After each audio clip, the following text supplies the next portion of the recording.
It has started and I'm mid-sentence. I don't know why that happens.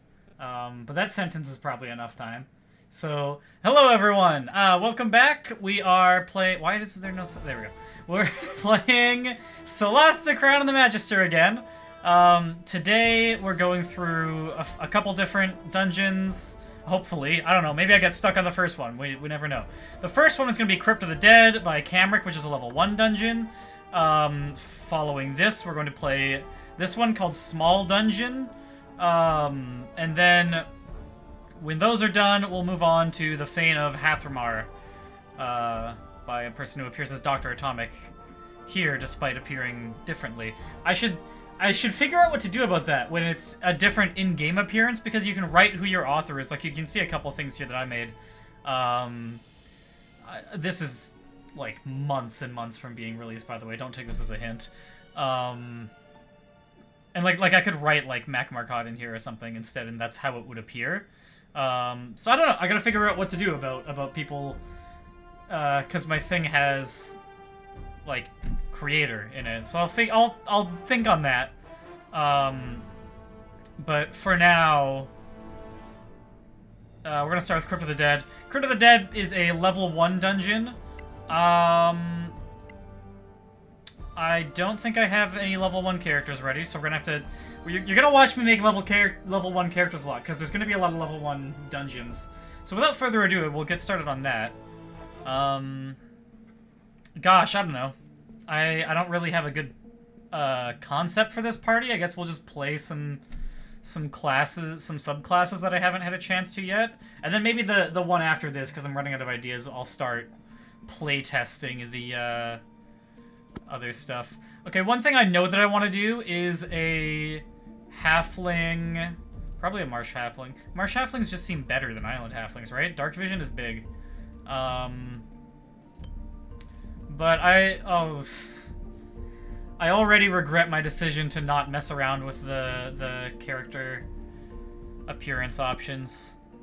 But we're gonna do a halfling fighter for no other reason than that it is kind of funny to watch a, like, halfling with a greatsword do follow-up strike stuff.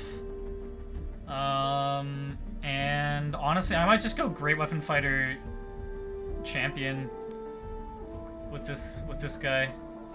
Definitely chainmail.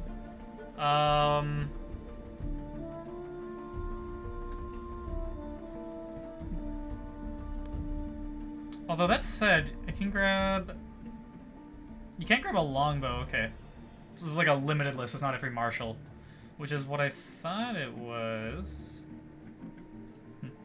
Greatsword and Great Axe, the only 2 weapons you need. Looks good to me. Great Axe is just not actually worth having, though, is it? Like, what's happening here is that in 5th Ed, the heavy property gives you disadvantage if you are a small race, like a halfling, to use it, and we've confirmed, talked to some people in Discord, that that's not the case right now, that a halfling can wield a greatsword or a longbow just fine. So that's what we're doing. That's the whole concept. I guess I bring a warhammer in case I want one? I don't know. Validate. And yeah, this is probably going to be a champion fighter, although the 2-hand does work really well with a Spellblade, so we'll take a look at the stats and try to keep that open. I kind of regretted my fighter not being a philosopher last time, just conceptually, so we're going to have a philosopher halfling fighter here. A kind pragmatist who's altruistic, but also cynical. I don't know what that means, you tell me. So this is not a Spellblade standard array. I'll say that. Wisdom is more important than charisma. Yikes! Do I start with heavy armor, or is it... Yeah, chainmail is heavy armor. Okay, so that set us back when I did that. Greatsword and warhammer. Chainmail, everything else looks good. I probably want the hand axes.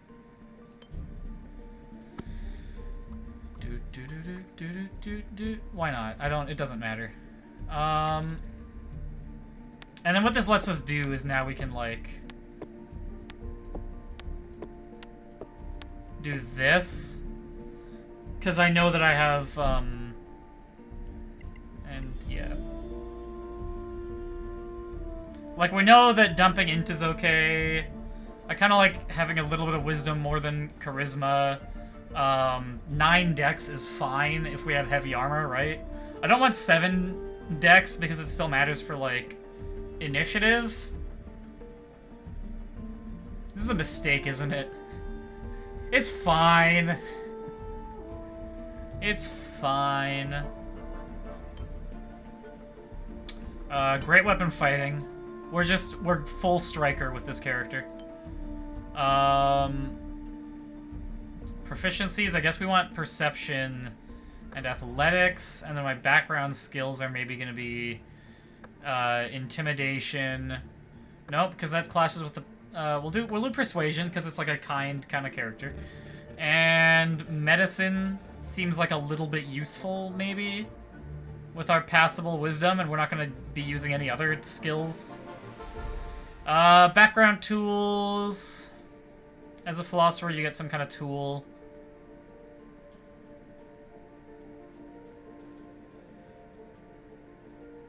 Poisoner's kit? I don't know. We've got minuses to all of these. Like, it kind of feels like I'm supposed to choose thieves' tools, right? For those rare circumstances where I hand my thieves' tools over to my fighter. Yeah, sure. 2 languages. I feel like my halfling fighter likes to talk to dwarves and maybe orcs. Identity, the name Roderick is, like, popping out to me.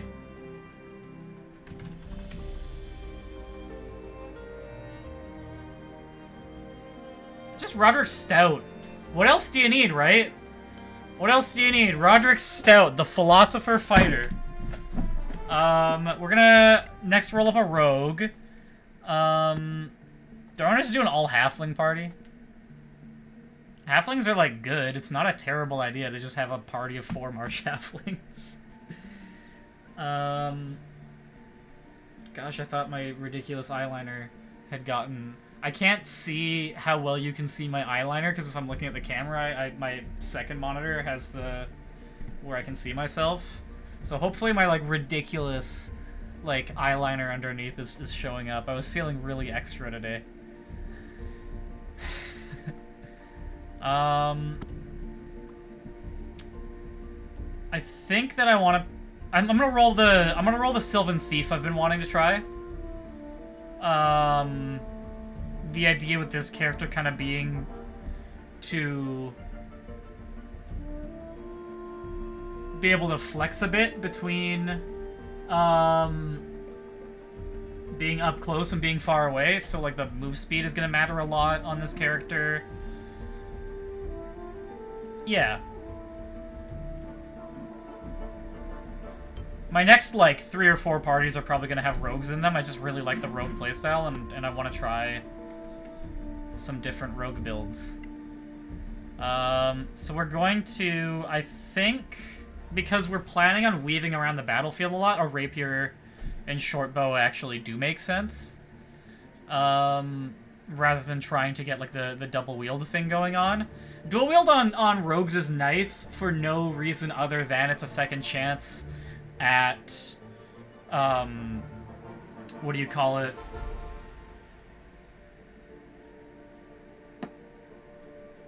Sneak attack? That shouldn't have taken me that long. I've been playing this game for years.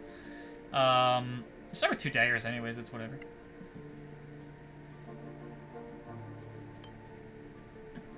But, like...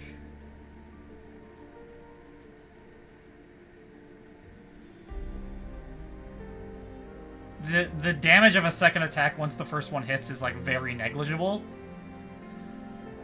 So the hope is that we're gonna be able to pump dexterity enough, and be sneaky enough. Maybe I'll pick low life just thematically.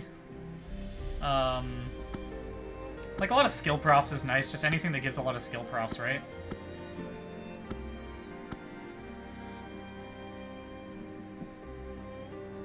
Oh my god, this is a really good one. This is the best one.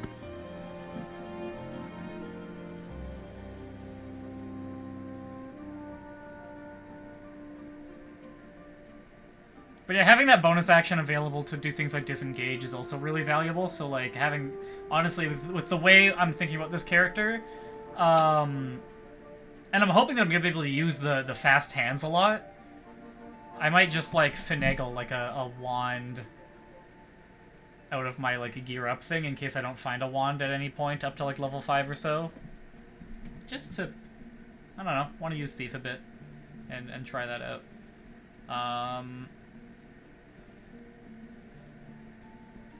Cautious, pragmatistic, kind, but we're just gonna do our chaotic good thing that we did earlier, right? Chaotic good, leaning chaotic. Like, it just kind of feels like Spy is a really good option, right? You get 3 skills and 2 languages and a tool. Like, what else is giving you that? 3 skills and a tool. You're short 2 languages, and, like, the Spy also starts with, like, a poisoner's kit. Lawkeeper and Spell Sword are, like, the best ones, but we have all the proficiencies we want. There's an argument for Cell Sword in case our starting dexterity isn't amazing, and we want to have medium armor proficiency. Like, that's pretty good, but I think that losing 1 skill is not worth it. 3 skills and a tool, 1 language. You start with the Herbalism kit, so that's also, like, pretty decent. Yeah, Acolyte's like a spy contender, and then... yeah, not... so, like, yeah, as good, but you don't start with as much stuff. So I feel like the Acolyte or the Spy are going to be the best ones. I guess, you know, we're not going to be like a poison-themed character, but Poison with a Thief goes really well. So yeah, Spy is a little bit of a no-brainer. This is fine. Okay, so we're kind of a good all-arounder, hey? Do I like this more? We'll take a look at the skills we're looking at. But I feel like we probably want to do this then. That's kind of fun when we end up with the array that we would normally get out of this race. That's kind of fun. Because it is +2 dex +1 wisdom for a Sylvan, right? I might backtrack on this. We'll see. If we don't end up with a lot of wisdom skills. God, expertise in perception is really nice though, hey? I do want a +1 charisma on Spy Cipher in case that ever becomes relevant. So we'll take a look at our profs. Class skills. We've already got perception, survival, and athletics. Is that from Sylvan? Where else would that be from, right? Is that just because we're a Sylvan? That's a lot of skills to start with for being a Sylvan. God, our elves are a little bit too good. But we'll do this. We'll do this. We have Thieves' Tools. We're gonna grab probably the Poisoner's Kit, so I don't need to worry about, like, nature.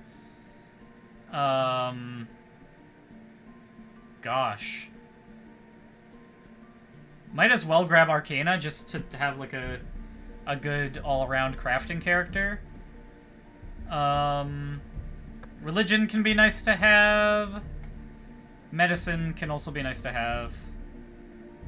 So maybe not religion, and then we'll try to have, like, We're on the chaotic side, so maybe deception. Okay. And we get 1 tool. We're gonna take the poisoner's kit because we start with that. Expertise. Thieves' tools are really good expertise. Stealth is a really good expertise. Like I said, I'm tempted to grab the perception expertise, but I don't know. We're playing with a cleric in this.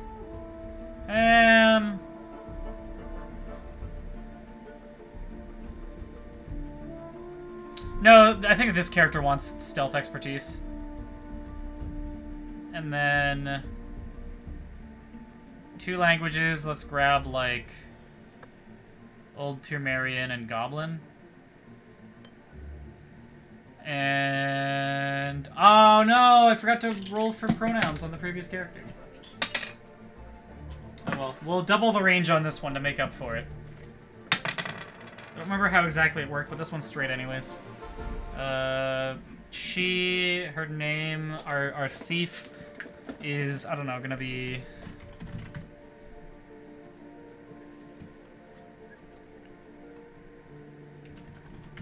Feather switch. I don't know. Like a switch, like a little stick, right? Feather switch. And then...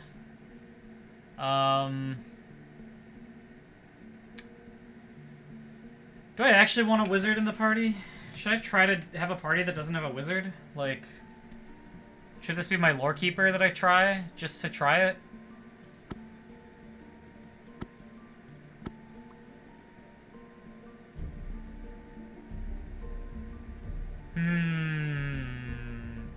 Like, it just looks really bad is the thing. I'll keep roll on clerics, because clerics are just good.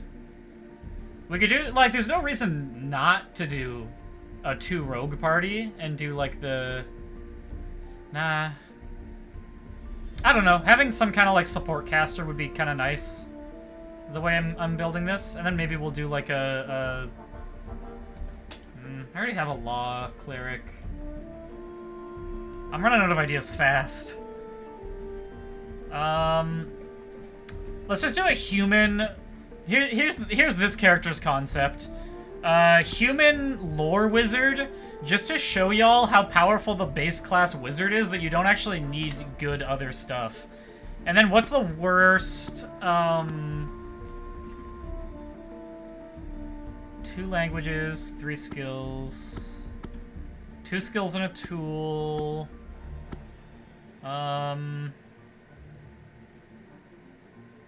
see, I'm tempted to grab Sellsword just because Sellsword's really good on wizards.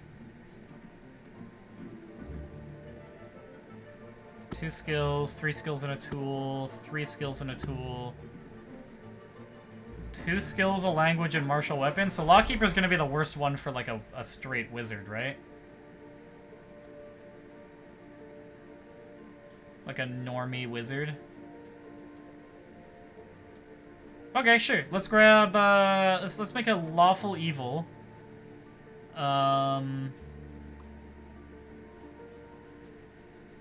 Evil leaning, lawful evil. Lawkeeper, lore master.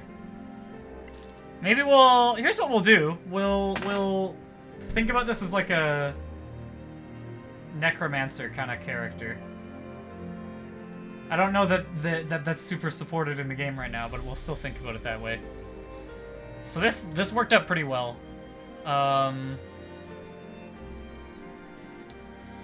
We've got +2 dex, we've got Constitution and Int. Yeah. This is like marginally better than what you hope for out of a standard array. I'm tempted to get 11 strength just because having that lower strength can be really annoying to get around. But that's not so much of a thing in dungeons, so I think we won't. Always grab Arcana if you don't have Mana Kalon. We do have... Do wizards just start with the Rosary proficiency? Arcana's still important. It doesn't matter. And we'll want to grab History. I kind of want to grab investigation just for funsies. And perception's also pretty good. I don't think I'm really missing out on anything. Otherwise, maybe intimidation is kind of nice to have. Intimidation. Let's do intimidation and perception. Why not? Halfling and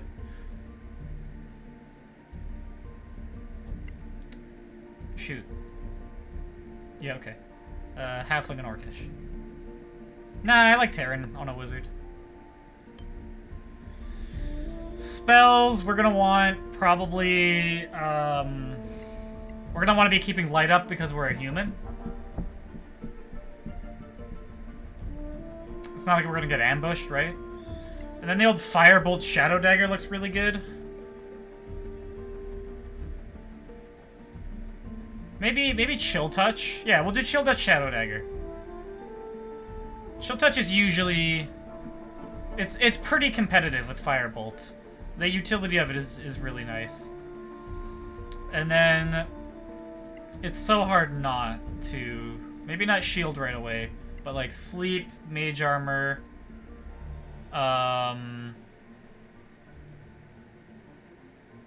Magic Missile, Fog Cloud. Like... Just the absolute classics. Sure. I'm happy with that. Identity. Come on, give us the they them necromancer.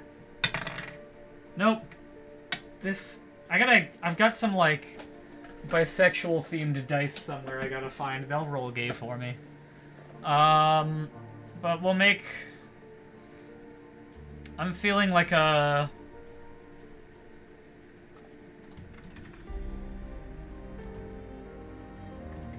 Xantivar...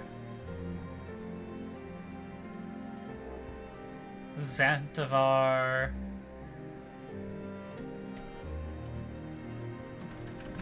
Xantivar Relin! I'm so good. And then a dwarf... No, a cleric...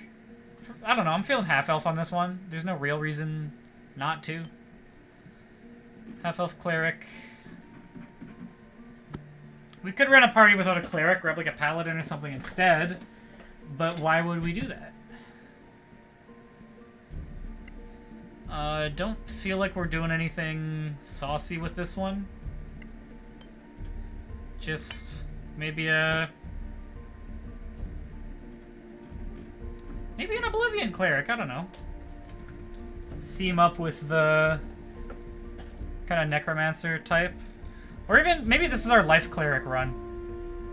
We don't have any other healing other than the... Well, there's the... The Thief can maybe do potion stuff. I don't know, maybe I should try this out. I haven't really done very much with the Life Cleric. Excuse me.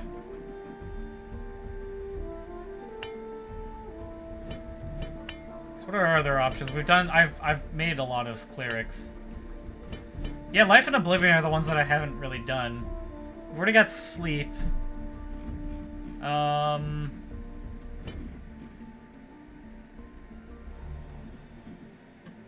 let's be a Life Cleric. I feel like if you're a Life Cleric, you kind of have to be an Acolyte. And just be like... full good. Altruism. Lawfulness. More altruism. Uh-oh.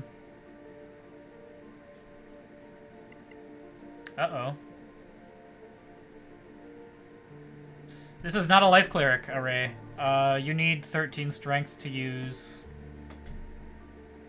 Yeah, nope. No, I'm backtracking. I'm okay backtracking my, my deity here. We'll play Oblivion. Who, at that point then, I think maybe let's put 2 philosophy... academic this time then.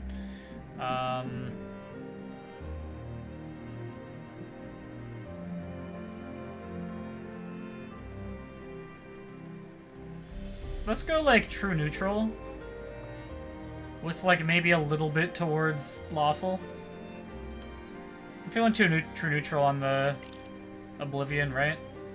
And then +1 to Constitution, probably. To get us this +1 here. This is not going to be a very strong character.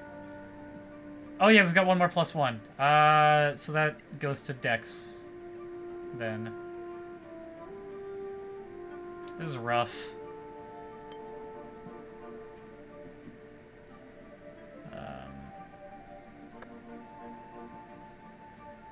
Might as well have an okay athletics. That comes up often enough.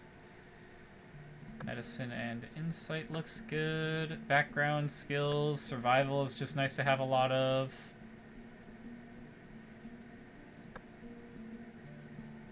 Can grab persuasion, can grab stealth. Tools. We've got herbalism covered. Could just grab the rosary. That seems fine to me.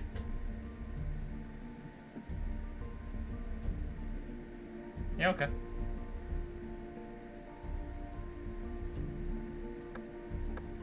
Dwarvish, Terran, Giant.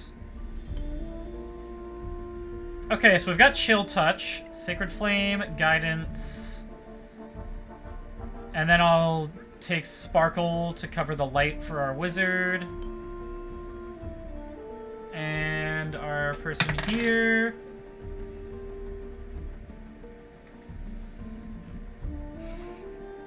We finally get a they them, and it's the worst stats I've ever rolled. Oh. Okay, what's a nice NIMBY half-elf name?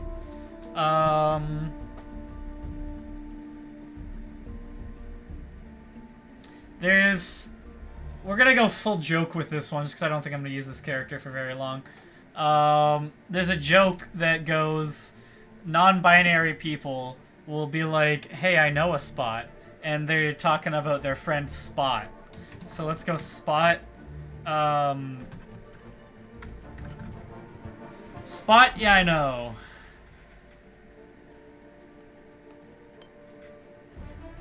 See, our other ones are all, like, semi-serious, so then I just, like, rolled bad stats, and I was like, well, screw you. Alright, it's 3:30. It only took me half an hour to make characters this time. I'm getting better.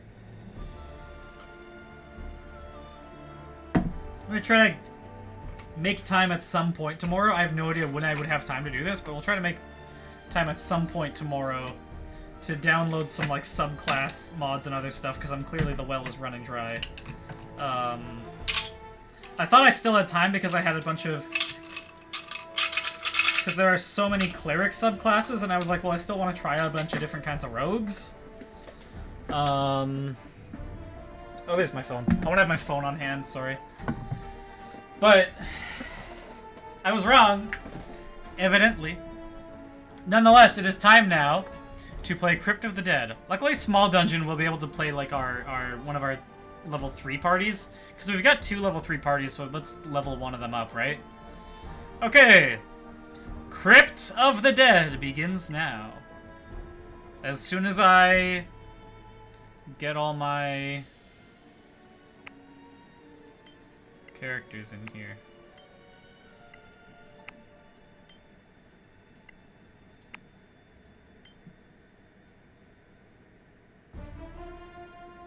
We're gonna want to move Spot up in the thing, because... Spot's not really frontline, though, are they? Yeah, Spot's not really frontline. This order makes perfect sense. I mean, the party does kind of work out nicely, having, like, a fairly control-oriented wizard and then 2, like, mid-liners. I don't know. It could be worse. Okay, so no preemptive thing. We are unceremoniously tossed a fire, which I am not opposed to. Let's do gear stuff.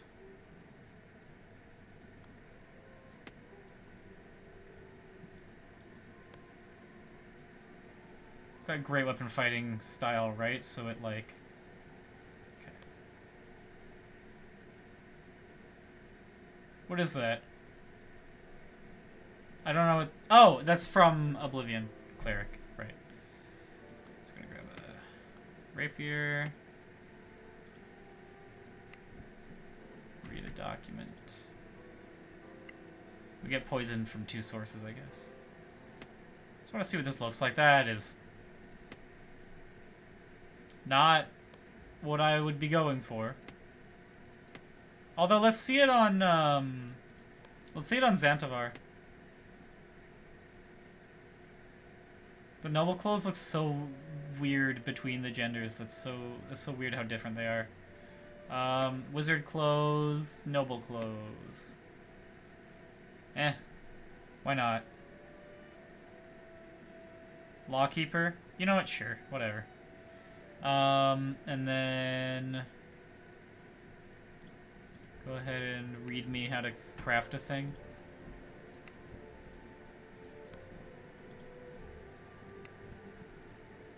We have 1 Revivify, all good.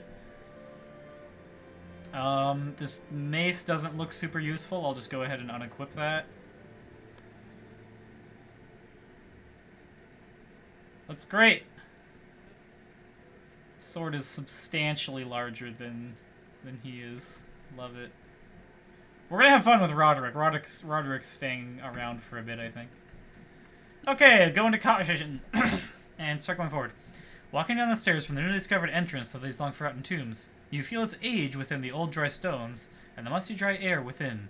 I don't think that was supposed to be my character talking. That sounds like narration, which is a mistake. You checked the wrong box on where that was supposed to show up. Approaching the small room, the candelabras in each corner flicker, and their candles magically ignite, illuminating a small square room with a door in each of the 3 walls ahead of you. This is like old school stuff. Okay, there don't appear to be any hints about ways to go, so I will follow my instinct and just go clockwise. Okay. It looked like those spawned after I opened the door, which there's not really a good reason to do, but there's not a good reason not to do. We are going to open the fight with Feather surprising them with an attack.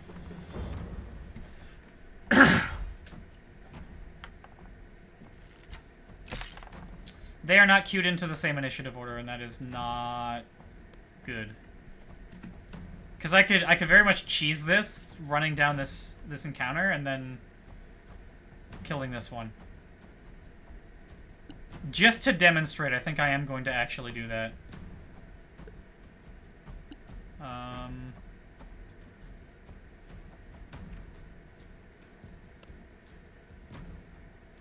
I apparently can't see the skeleton from there. Okay.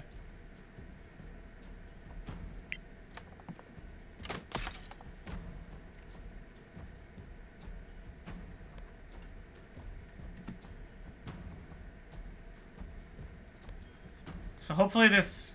I'm probably burning a spell slot just to do this, because it looks like this isn't going to be that hard a dungeon.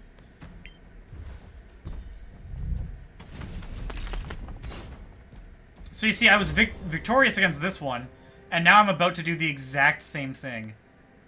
Nope, just be positioned right there. Oh gosh. And then Feather, take your shot.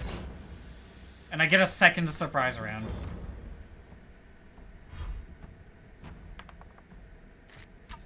So be careful about how you key up your encounters. Monsters that are that close together and clearly supposed to be part of the same encounter need to be indexed the same.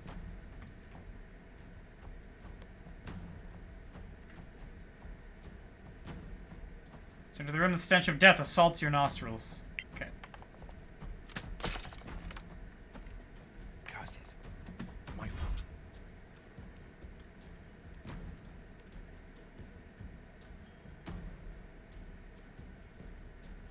I'm confused about what just happened.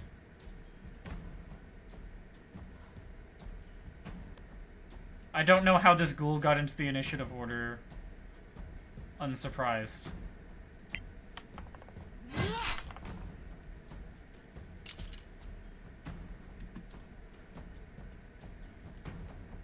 At any rate,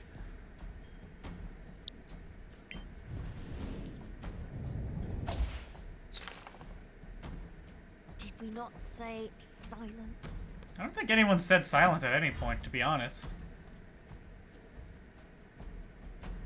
Gosh, being a level 1 rogue and not yet having cunning action. Let's look at the sneak attack die, though. They are still really good level 1.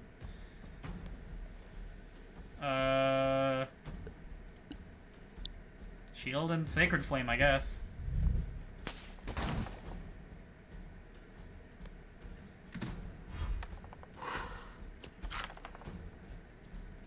Right, Spot has poor defenses. This is the downside of the halfling fighter. Luckily, there are no other downsides.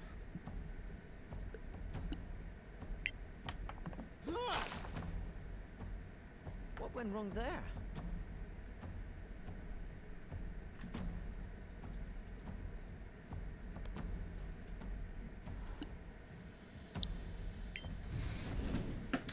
There could be a lot more going on in this room as well. Like, the door exists as a choke point, but that's true of pretty much any room. This just... I don't know. There's a lot that I would contrast this. There's a lot about this that I would contrast against previous ones we've tried in a non-flattering way for this one. Okay, we'll just loot this, I guess. Feather can grab some arrows, because we're hoping that Feather eventually gets a longbow, being a Sylvan rogue. Is this a heavy crossbow? That's great too. Can Feather... Yeah, Feather can equip a... Nope. Can anyone use a heavy crossbow and wants one? Spot might.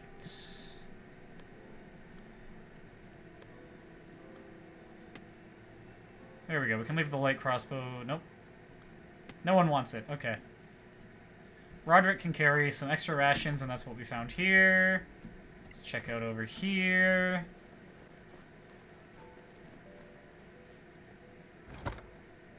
Just want to see if any, like, magic items show up. Are these randomized chests?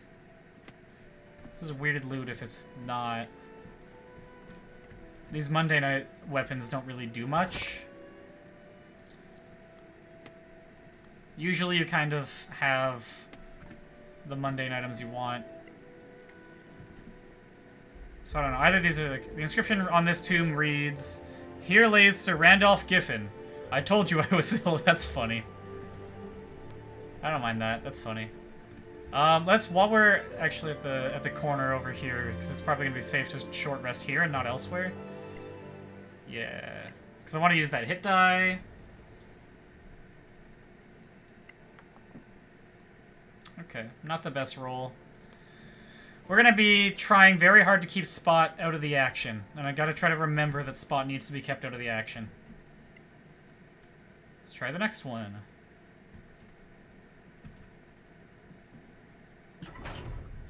Okay, long narrow hallway. This could be. It looks like it's being done intentionally because they're being narrowed. I forgot that I wanted to cast light on Roderick's armor, so that wherever he's standing, Xantivar's gonna have good vision. It makes sneaking a little bit harder, but this is a crypt. We're gonna be able to outsneak the undead if we need to. Okay, there doesn't seem to be a good way to get over here, even though there's stuff over here. Let's just see which of these, if either, can let us through. Okay, I don't think that there were thieves' tools earlier, but as long as this isn't, like, necessary to continue, I'm fine with that.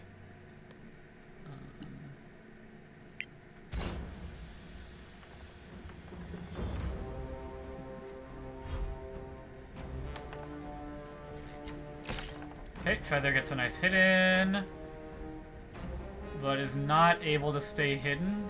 We'll move over here, see how that feels.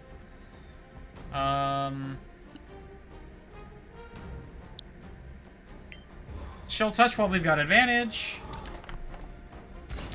Kills it. This is what I was talking about. You need to make sure that these skeletons all have the same, like, encounter ID.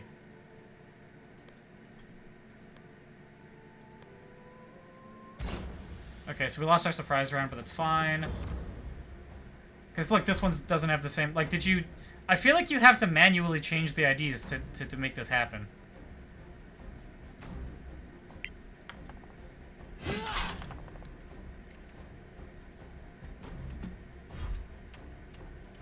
And I think it, like, noticed because we're, like, lit up and everything.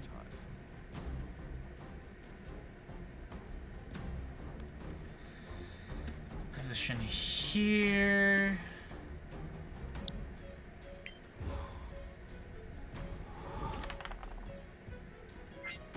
It's a fun little 1-2.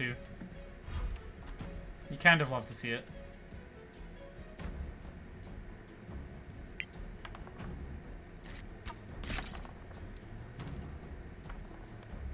Good stuff. That's why we take expertise in stealth. And then let's maybe... I don't know. It's fun to use radiant damage against undead even though it's not actually particularly effective. These pillars being here is kind of nice. It makes the room a little bit more textured. Touché. This feels so good, swinging my, like, huge greatsword with my halfling.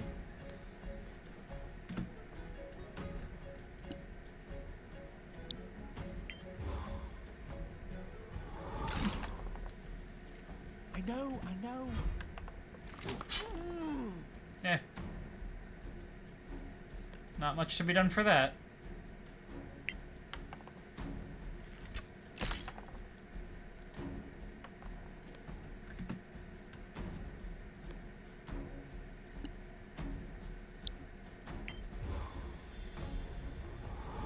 Like, if anyone's gonna take that damage, we want it to be Roderick, because he's got second wind.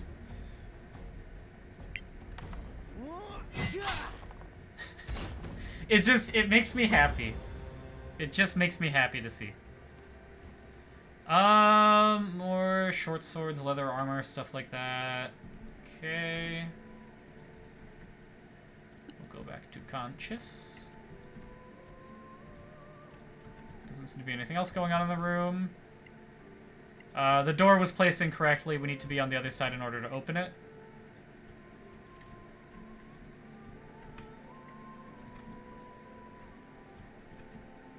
Which is more the DM's fault. The dungeon maker... Dang. Okay, we can't get past here, so let's just see what else is around. The dungeon maker having doors like this, where... Oh. That's strange. Now I do have a path to destination. Okay, well, let's get the party over here. Looks like a skeleton guarding some treasure. So it looks like this area is adequately optional, probably. We need to get up nice and close.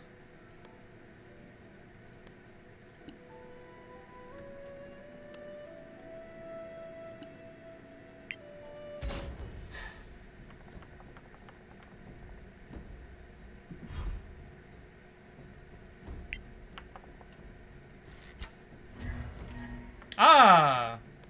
We've got a skeleton sorcerer on our hands.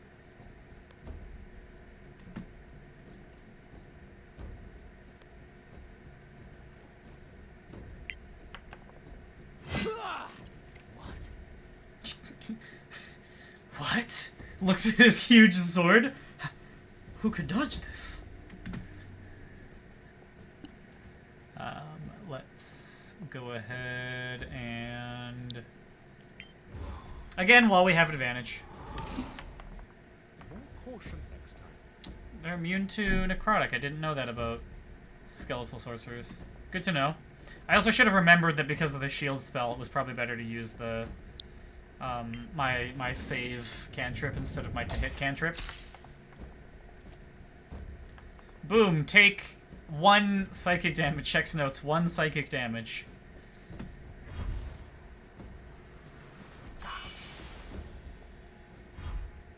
Okay, we've got a couple slowed characters.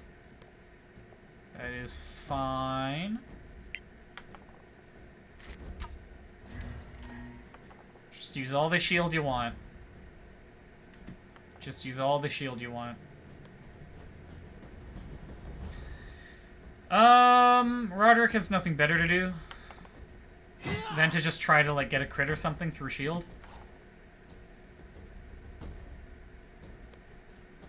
Now here we're gonna...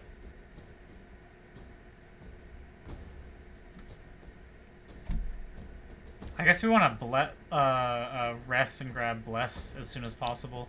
Because this is a bad spell list for right now. So one thing I don't like about... When you're creating a character as a cleric, you should be able to prepare spells. Like, it'll look a little bit misleading, sure, because you're... Okay, cast failed, we're slowed. Oh, crap! Okay, well I can't get close enough to do something about that on this character. That wasn't smart. Boy, hi... Shield is annoying. Spot is going to get in vision. And then... Okay, good. We've got healing word. So our cleric's a bit of a heal bot at the moment, which is whatever. We are not finding a lot of damage.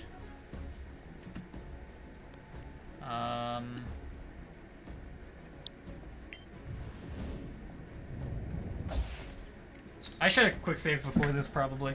Oh well. I don't mind backtracking a bunch. We're not too far into this. Jesus!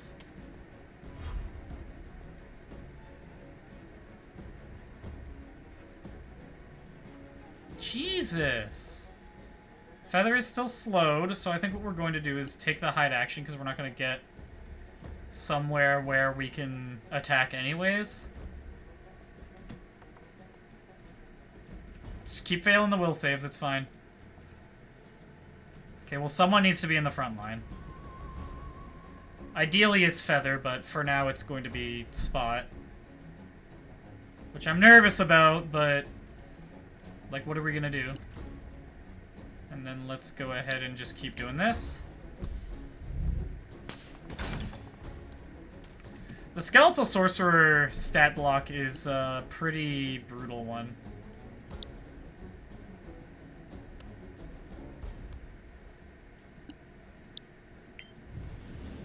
For level 1, that is. That's too damn... We're not getting the good rolls on our attacks here. Oh my god, that's the second crit. So, did I remember to give... No, I did not remember to... It's okay, we're not Thief yet.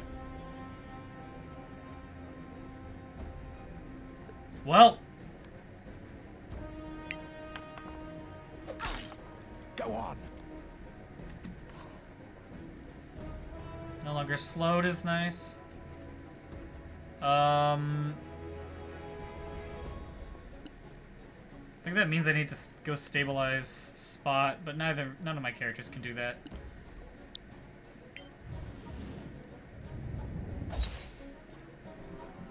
Yeah, I think that we are screwed. We just have to load the last autosave and hope for the best. Too slow. Like, we just don't do enough damage with these two characters left. We're gonna... If Spot fails this save, then that's just it for us.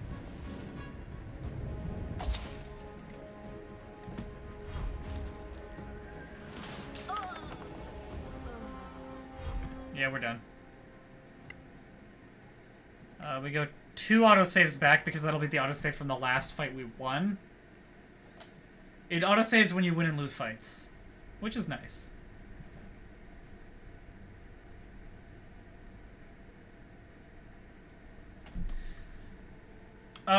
So yeah, hiding a... Are we gonna do this again? No, we just failed to open this, so let's just move on. Oh! a successful perception check that we had missed before. Let's check that out.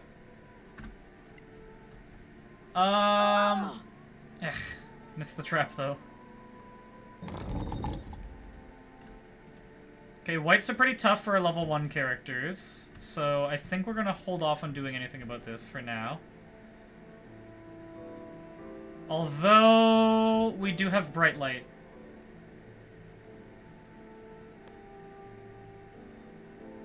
It's just a white, doesn't have any allies. We've got a lot of spell slots. Not a lot of spell slots we can make a lot of use out of, but still.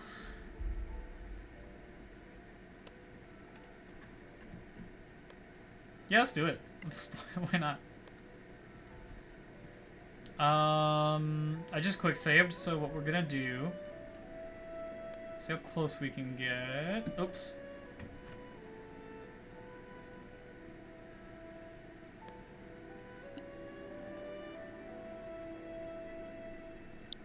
I'm going to Shield of Faith my fighter. And then we're just gonna try to still get that surprise round, which we do.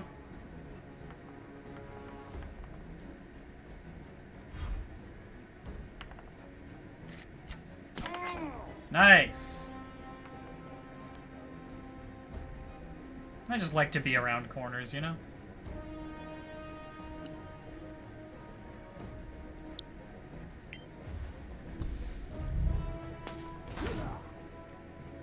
I really thought.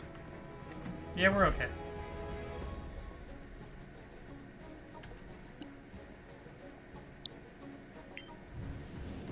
I probably want a magic missile here. Like, I think a white's gonna give us enough experience to level up.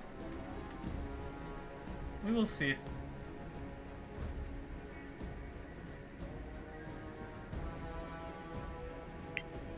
Because it is faced away, we're able to stay stealth like that, which is kind of crazy. The balance here is that the white gets... I'm actually just going to use my second wind right away.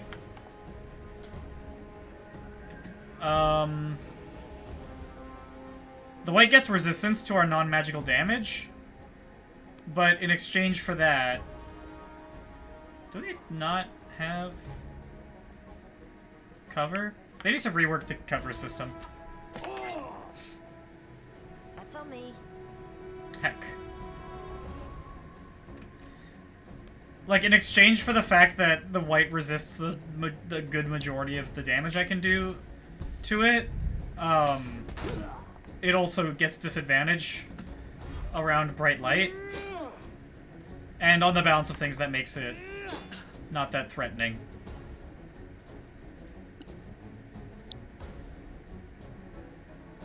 Which, honestly, at this point in the fight, I don't even know that I really need to be using Magic Missile.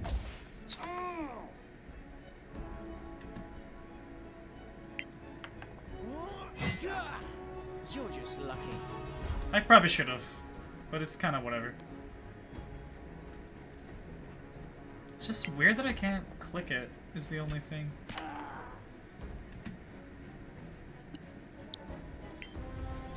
This fight's a little too straightforward, but it's kind of hard to do much about that. Okay, so it doesn't level us up, so I'm kind of glad that we didn't, Dang it. That we didn't use Magic Missile. Just gotta fight anything at all. Here lays Lord Michael Hammerfall. Here lies an atheist. All dressed up with no place to go. Cute. We won't be fooled so easy. Both of these are trapped.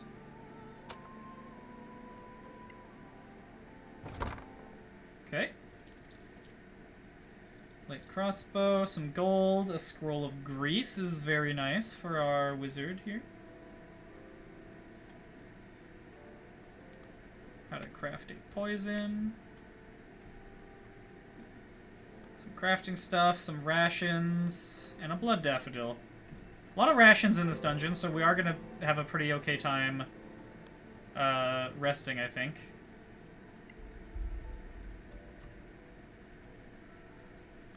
I want to try to hold off, though. Longbow for feather, that's nice, little upgrade. We're now doing 1 more damage on average.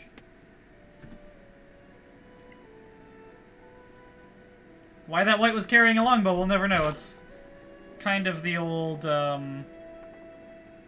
no, I've been spook. I am no longer spook. Oh no, I failed with the Thieves' Tool.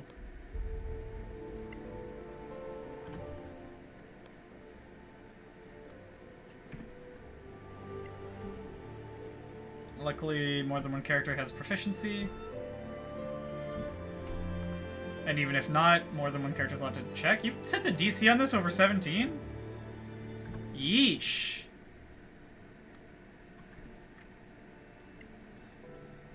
I am not supposed to always have access to this chest, I'll tell you that much. It's a DC 20? I think we're gonna give up at that point.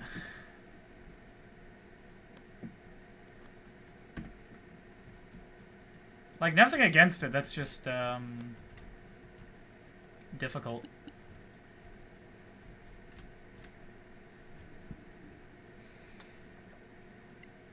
Let's try to open this. Let's do a quick...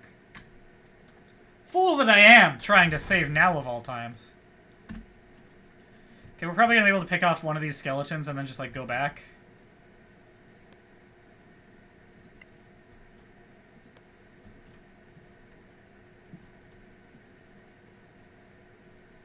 Okay, starting to get excited.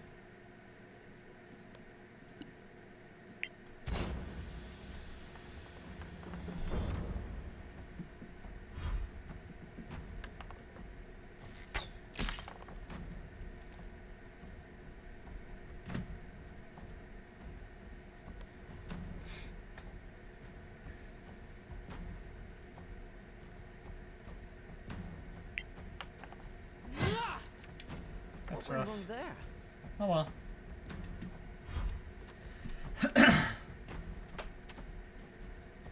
How these initiatives work is a bit of a mystery to me.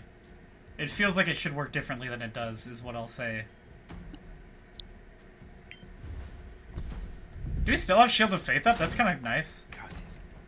My fault. Okay, this is definitely the last fight before a long rest, so we're just gonna go ahead and... Magic Missile.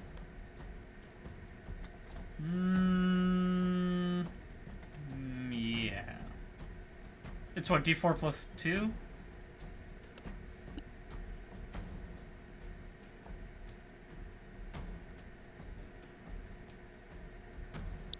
Let's just send 2 and guarantee the kill. Okay, the second one was necessary because it only did 2 damage.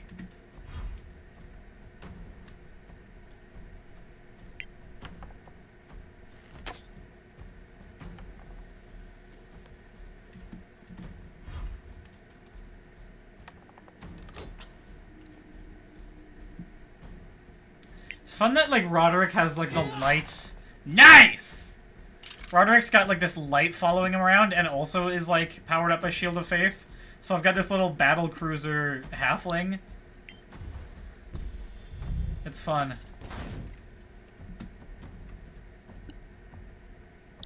It's not something that I see very often. And it's only a little bit really terrible because of how slow he is.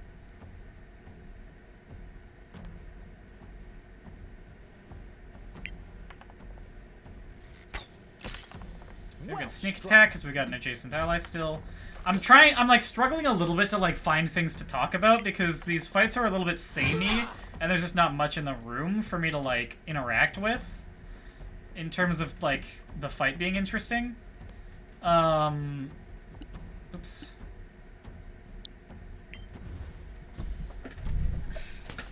Like there just doesn't really seem to be a whole lot happening in this dungeon. It's about as, you know, standard as you'd expect something called Crypt of the Dead to be.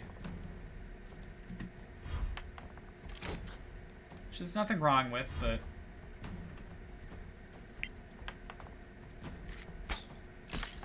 Got you.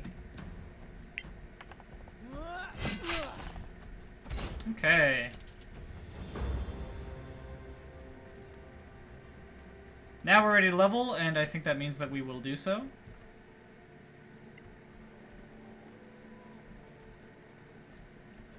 Just gonna double check if there's anything for anyone in the party to be crafting right now.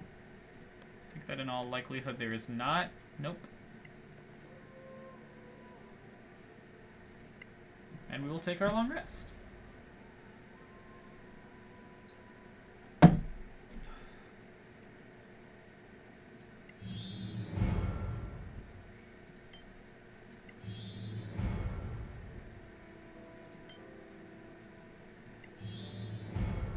A lot of exciting things happening.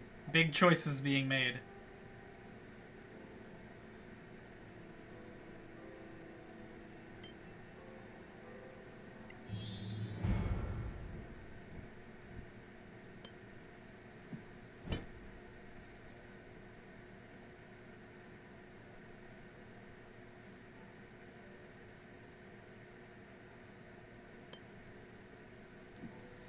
Okay, this time we're gonna grab... Oops, not Protect Evil and Good. Shield. We've already got Fog Cloud. Grease is a consideration. False Life's a consideration. Jump is a consideration. Nah, not Jump for a dungeon character.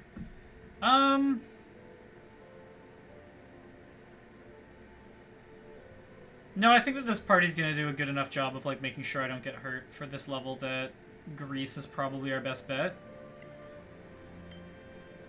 Grease is good because it's not,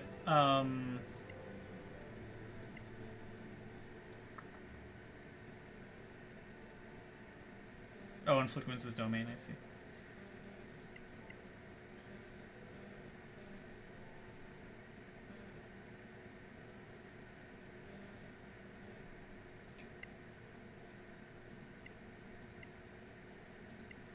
Grease is not concentration, which makes it nice.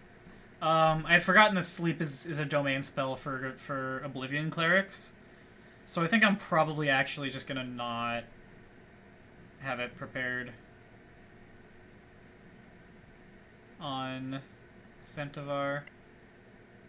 Close, and then Centavar is going to cast Mage Armor.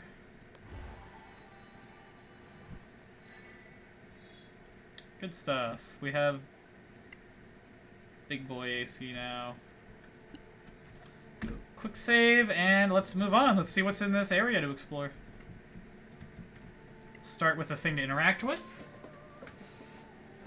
Could use a little bit more, like, dialogue or other things to interact with, like, on the way to kind of just give me something to be thinking about.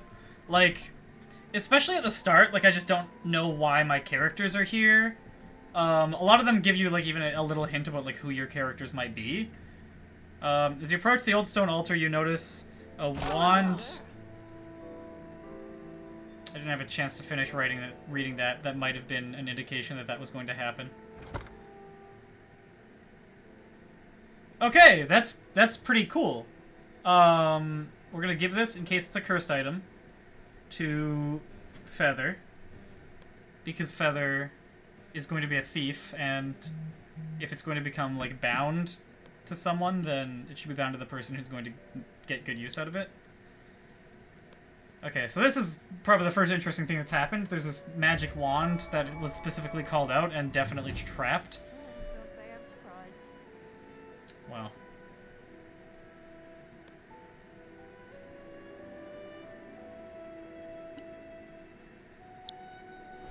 It's a little bit too bad.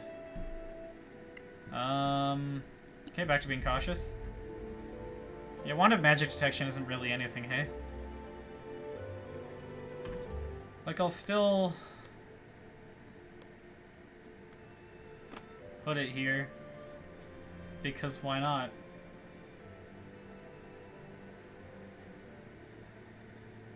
It's just, like, Detect Magic is already, like, basically free, right? Bit of a silly item.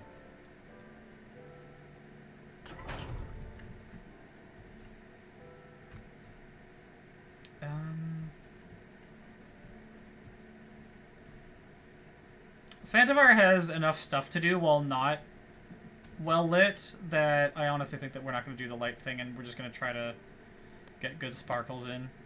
1, 2, 3, 4, 5, 6. I should have tried to move up one. It won't matter.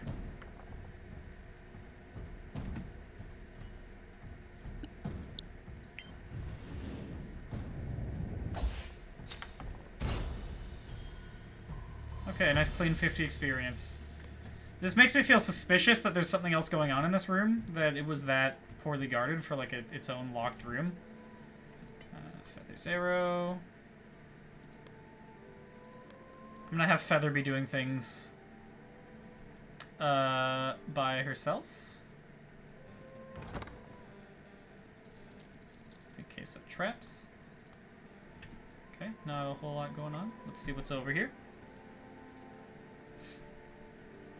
The inscription on this tomb reads, "Here lays General Otis Castor. A day of duty done, a day of rest begun."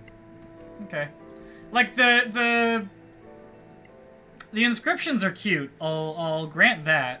The problem I'm having with it is that there's not really thematically anything going on. Like little fun jokes aren't really enough to drive my interest in a module, right? And that's what the text kind of has to be doing. Is giving me a reason to care about what's going on.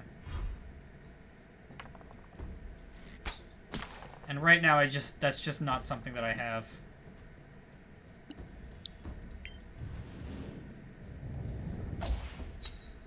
Like, I don't know. Maybe if I was a little more invested in my characters, it would be a slightly less of a problem, but honestly, only slightly. I still, like, even if I care about my characters a whole lot, I don't know why they are specifically here. Making things possibly a little too easy for me, having the ghoul be facing away like that. I think most parties are going to be able to burst a ghoul down, given a surprise round and the ability to sneak attack at point-blank range like that.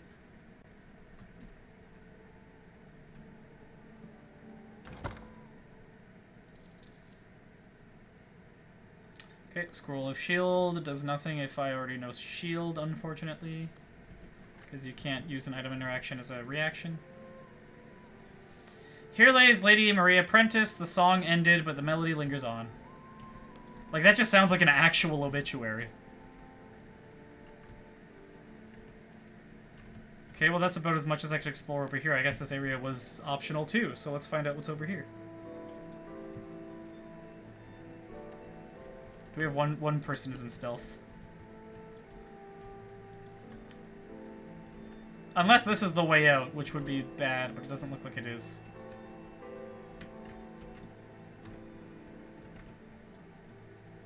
Not a fan of this layout where, like, the only thing... Okay, and then...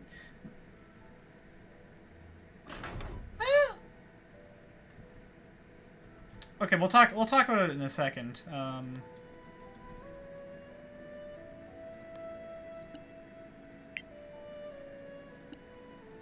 That's on me. Oh gosh, there's one right here too.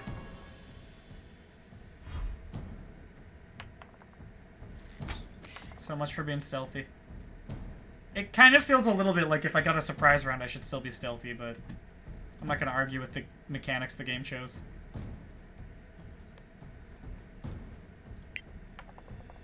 How did I miss? Okay. Kind of what we'd hoped would happen. Don't have a shield on this character or any magic protecting it. This looks like a pretty tough encounter, so we are going to, I think, open up with a magic missile. I'm not sure what exactly this looks like in terms of actual numbers. It looks like it was probably smart to do. Just rolled 2 1s on the ones targeting this one, unfortunately. Roderick's gonna need... I got rid of Shield of Faith, didn't I? Uh-oh. So we're gonna bless, and Roderick has already used Second Wind, so Roderick's probably going down.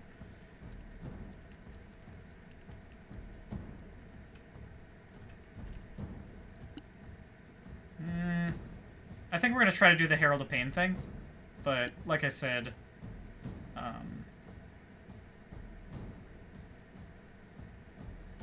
sleep could take 2 of these out. Let's try it.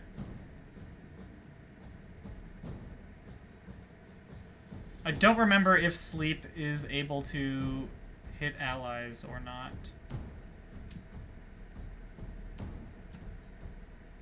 Let's find out. Oops.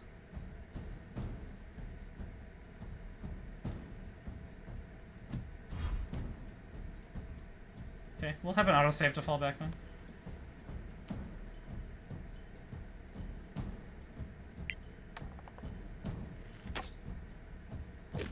Don't lose hope.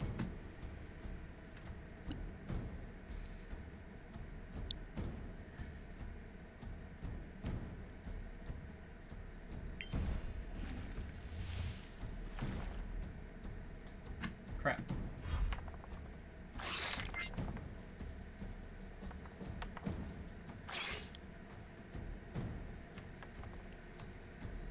And then that one just kind of went around. Hold on to life, friend. The hope was that the grease would, like, keep Roderick alive, but... oh well. Okay.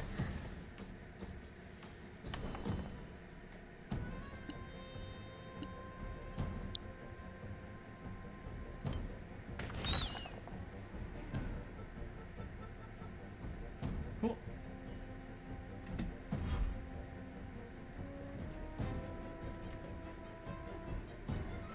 We have Cunning Action Hide now. Cool.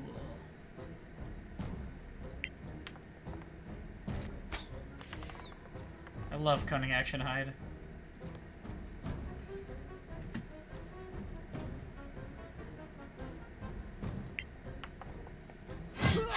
Of all the things to crit, that's too bad. And we're gonna Action Surge! Brah! Nice! Oh, that was a good Action Surge. That feels really good. Whoops, whoops. Let's move in here, I guess.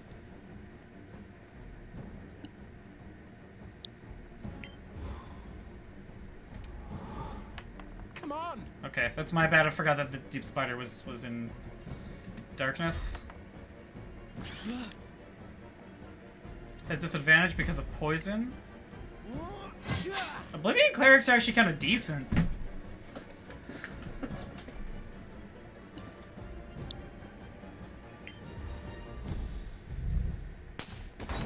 Like, access to sleep makes them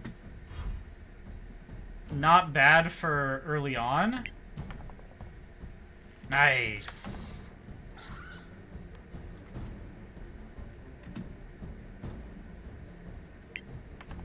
And then we put these ones down.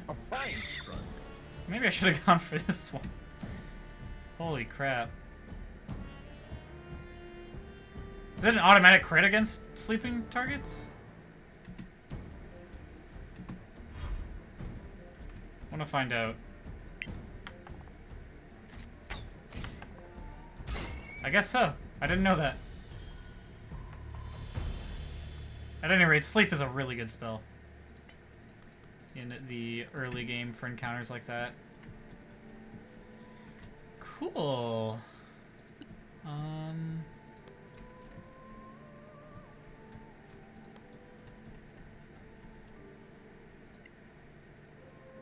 So we're gonna move. Yeah, okay, so there's a couple more spiders. Again, like, the fight is different if these had been keyed into the same index, so that ended up being a much easier fight than I think it probably was supposed to be. And we'll talk about that in just a moment after I kill me a spider.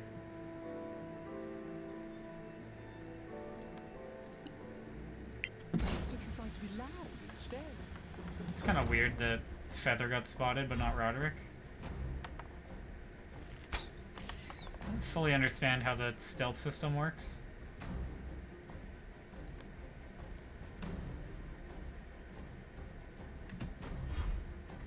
And then this one is, like, in the fight and not surprised. It's just, You gotta be making sure your encounters are keyed together. You just gotta be. I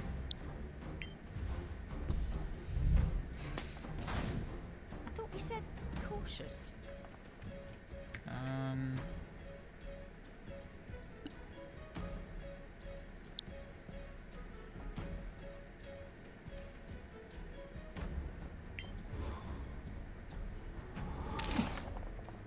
Of course you've been detected. I really need for... might as well hit the one who I have advantage against.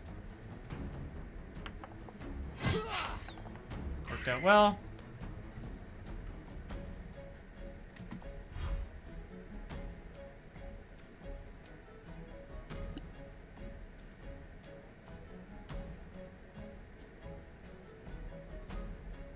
Okay, here's a spot where I cannot be seen. I hide. And now...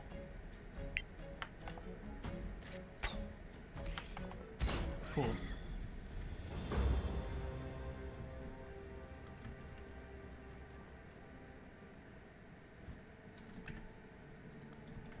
Spider glands. Did I search this? I don't remember if I searched this.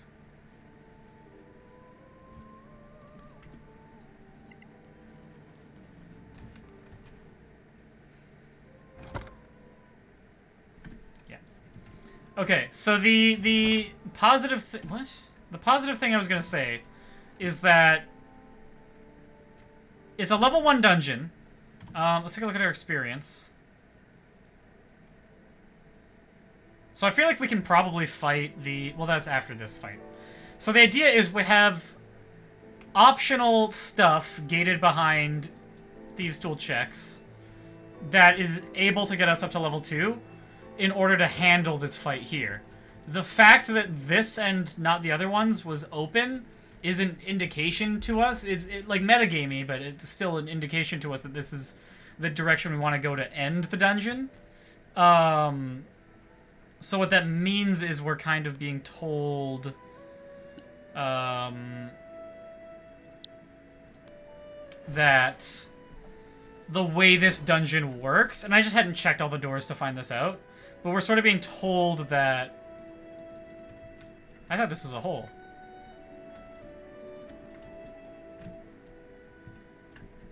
Wait a minute, does this dungeon have an exit?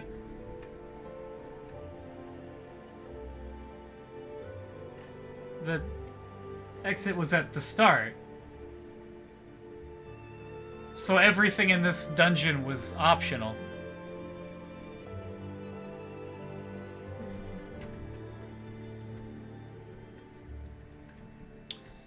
I am sitting with that for a second, and I don't think I'm 100% opposed to that. It doesn't feel narratively satisfying that I just gotta, like, decide what things I want to try to deal with and what things I don't. But, like, I don't know. It makes sense for there to be dungeons like that. Okay, this time around I failed to get access to the sorcerer, so we're now done the dungeon. I've done everything I can do. I don't know.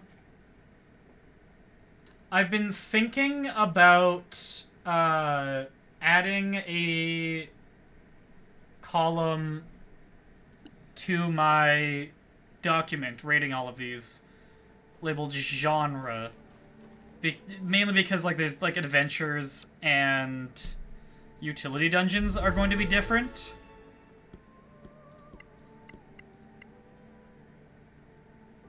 I should rest with these characters. We'll quickly go to the bazaar.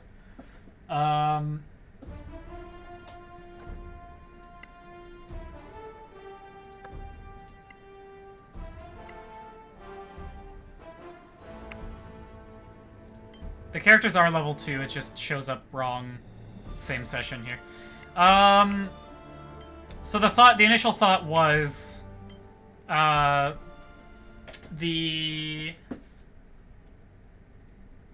different genres would kind of just be like adventure modules as opposed to utility dungeons. But I was worried there'd be like 2 utility dungeons There like maybe 3 that I ever see, and 2 of them would be made by me. Hint that I'm working on another utility dungeon. But that run made me think that I need to create another genre. That genre being non-narrative dungeons. And they're cool. They could be like challenge dungeons and stuff like that too. So I think it makes sense. I'm gonna set up a genre section. And yeah, we're not gonna change anything about these characters. It was just I wanted them to be fully recovered for whatever their next adventure is gonna be. I want to take a quick poke and see if there are new items in here, because I think that the author posted on Reddit and might have changed 1 or 2 things. Ammunition. And tools. So we'll grab the rosary for for Santazar. But yeah, don't need anything else, I don't think. Maybe an arcane circlet just in case. And I'll leave... This isn't going to round up to 100. We're just going to... If we don't have enough to round up to 100, then let's just not.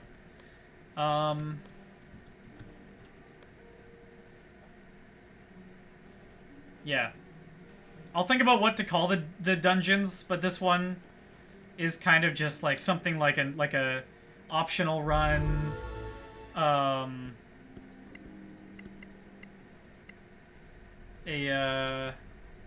Not quite an adventure. Not a self-contained adventure, but like a grind. That's what I maybe want to call it. It's a grind dungeon where what you're really doing when you're playing this dungeon is just like taking your characters through some combats to get some experience, and not looking for any adventure or anything. It's the kind of thing where you'd be like, we have downtime in our campaign right now. We don't have any leads. Is there somewhere we can just go kill monsters? And that's obviously that's something that exists in the tradition of RPGs, going back to first edition. So like, yeah. If someone comes up with a better name for this genre, I'll ask around the Discord. But that's my thoughts so far. So it's 4:30. We definitely have time for at least 1 more. If small dungeon is as small as it says it is, then we might get through 3 dungeons in 1 day, which would be pretty sweet.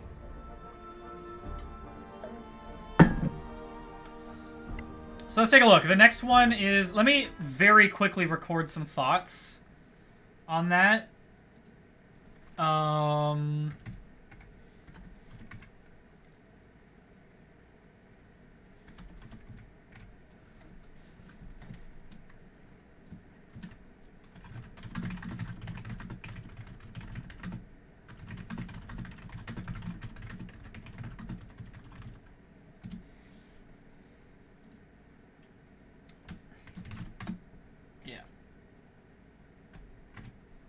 Oh, right. My thinking was that because I have description, that genre is not necessary.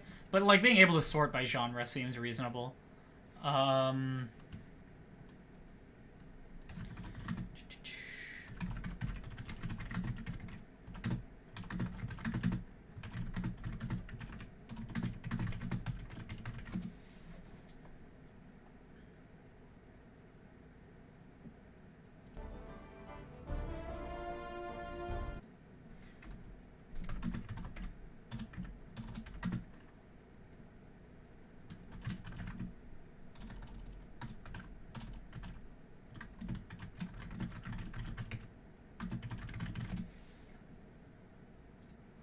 Okay, and let's just jump right into Small Dungeon, which, according to my notes, is by Froggen Luguan. I don't know if I'm pronouncing that correctly. It's a 1 to 5, so we'll run it at level 3, I guess. Let's see if I can remember who was together. We'll do my party who made it through,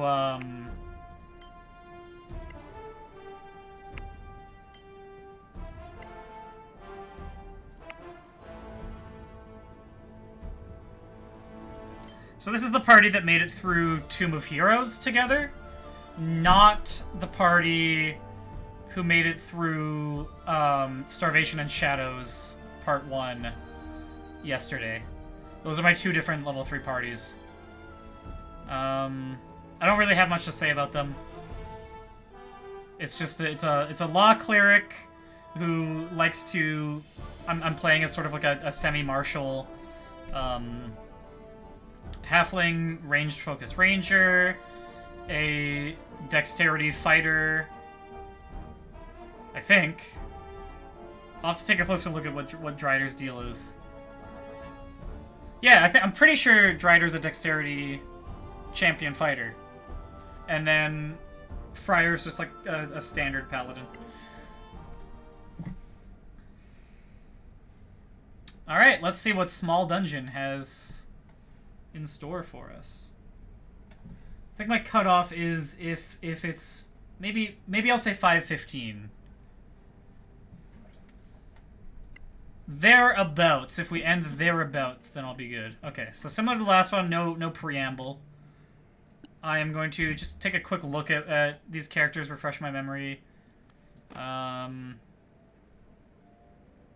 don't have any healing items here. We've got a scroll of Revivify to go back on.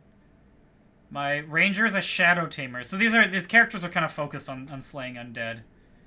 I never did identify this hexagonal ring. I might do that right now. Except I don't have a wizard. Do I have a scroll of Identify? I do. I kind of want to save that, though. A ring's not that. We'll see. We'll see. And then Drider Ditchweed is supposed to be kind of our frontline dexterity fighter, I guess. So I'll put him up top. Alongside Friar, who is wielding a magic longsword, but has a warhammer in case we need to do crushing damage instead of having access to magical damage. Hand my arrows over to Drider, especially these magical ones. Although he does have a light crossbow.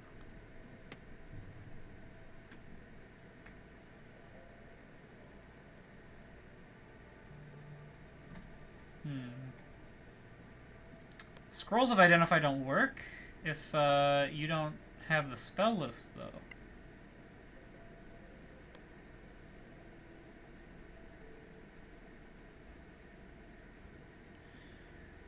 We'll party up in Bill's Bazaar with a wizard to identify those later.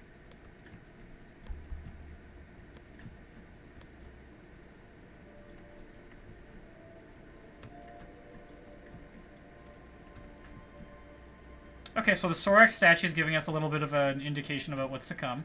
I like that, foreshadowing. I think I heard some heavy breathing coming from over here, so we'll go check that out. Okay, this is a mistake. You need to be careful about how you place your traps. Never mind. It's weird that they were about to cross over it.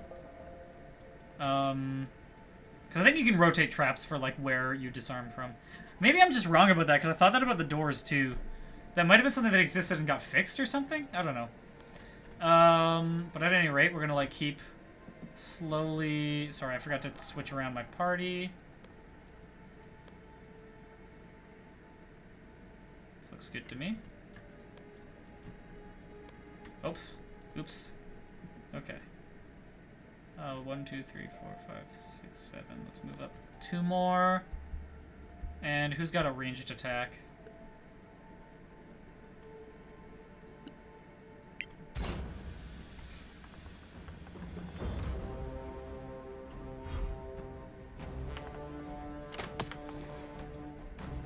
Damn. Then we'll just move Drider up over here. And get ready with the short sword and shield.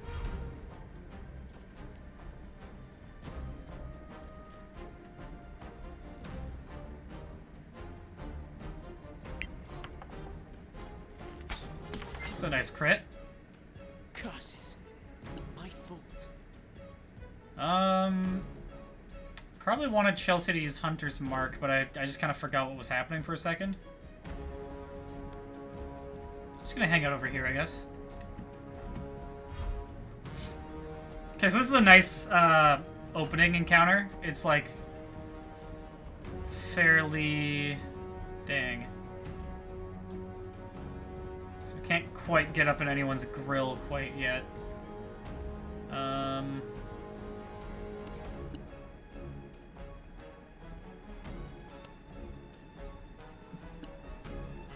Force of Law, right? Which... For anyone who's watching and has played a Law Cleric and are confused about Force of Law, you want to go under Use Power for it instead of using it as an action. So I gotta put my weapon down to do this.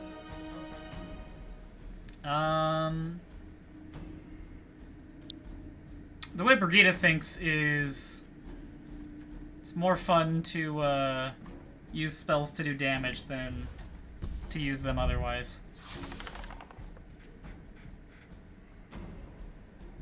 Okay. Friar's gonna move up here and take an attack at the zombie. I love hitting on a 2. Another victory. This is destiny.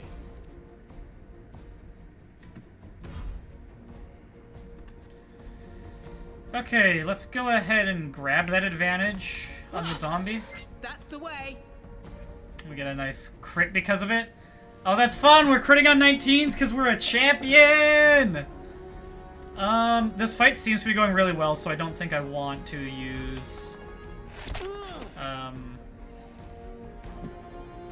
Yeah. Action Surge. It's called Action Surge, it's not called Yeah. But I will use Hunter's Mark because it lasts an hour.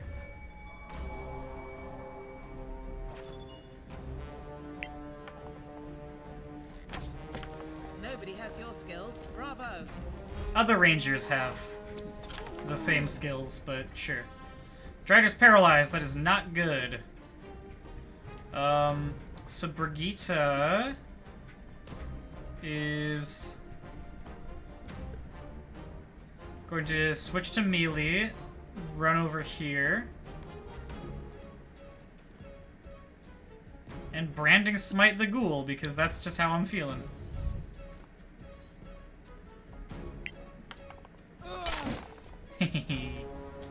Feels good.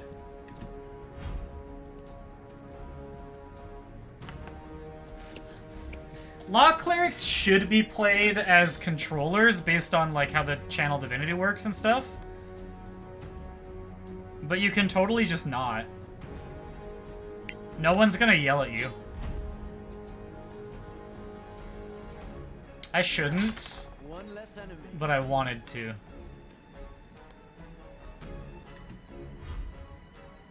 Paralyzed, but successful con save.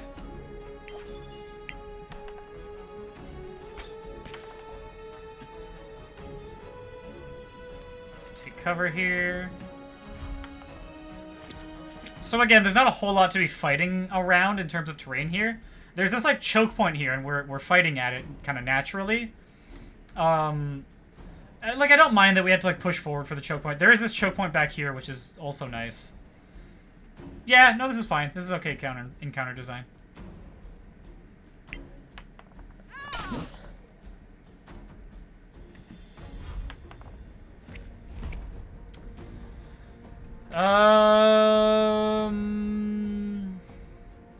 Nah.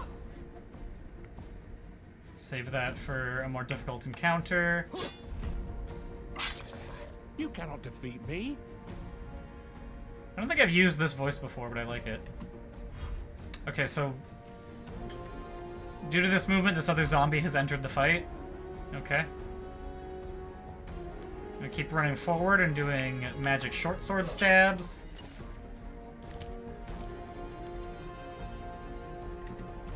Just keep holding the line! We've got a powerful ranger who does a lot of damage. With favorite enemy undead. Which is this? I don't recall exactly how the favorite enemy works. In this game, it's extra damage. That's not how it is in the SRD. But you know, it's fine. Like, I say that dismissively, like it's not a good thing. It's a lot better than the SRD version of the ability, especially for what this game's trying to do.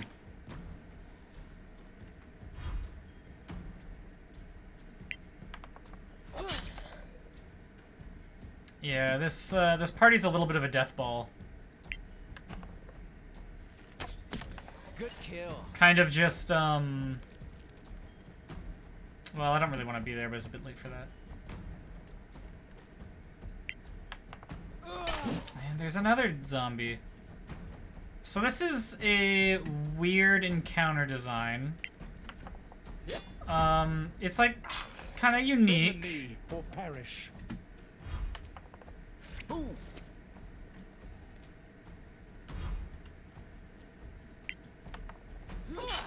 But it seems like it's designed to like encourage you to. Oh, whoops! Why did? Hold firm. Okay. You've endured worse.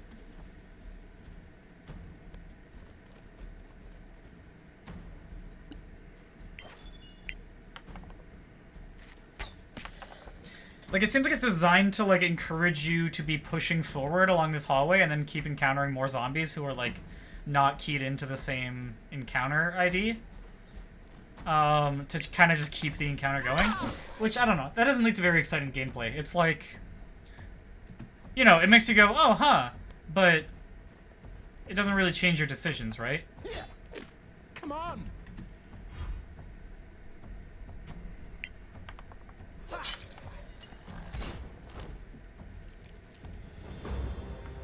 Okay. We're going to... That's Friar. We're gonna second wind. And then just see what we got. Yes, a bunch of arrows. Drider will grab those.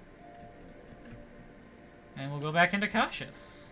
Let's see what's at the end of here. So there's this little choke point here. Okay. Let's take a look at this. Okay, cool. Healing potions.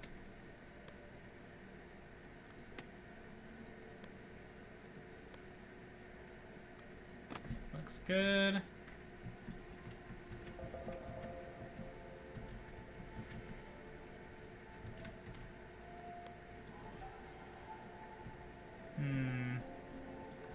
The thing about my party is with 3 melee characters, you don't really want this choke point. Although it is like a 2-to-1 thing right here.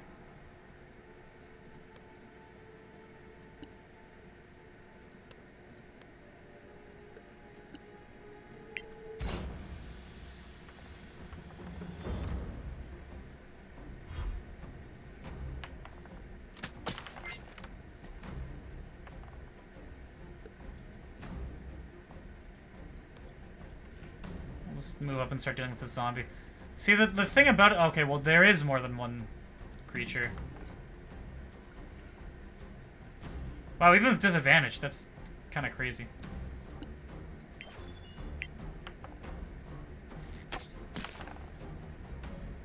You'll need to do better than that. Okay, and let's backtrack a little bit. Stops being surprised. Do another guiding bolt, see if we can finish the ghoul off. Okay. Move up here and end. Just trying to slip past Drider for some reason, so Drider gets an opportunity to attack. Oh, they're making the run at Chelsea, that's hilarious. So... since these ones aren't trying to fight us, I guess we will just kill the zombies. I am unbeatable.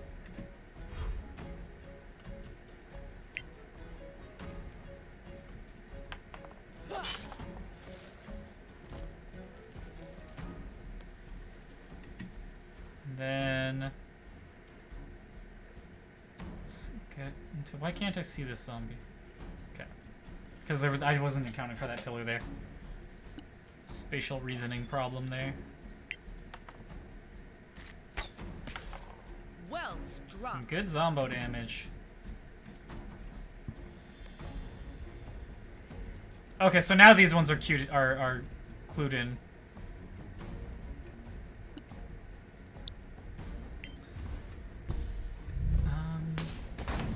Thing is, there's choke points right here. The evil priest stat block, though, makes me not want to use choke points, because you just get lightning bolted. Oof, 7.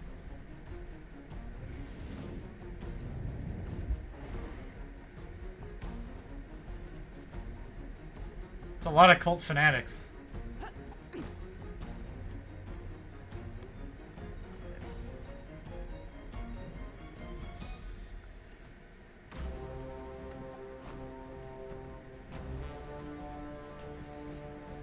So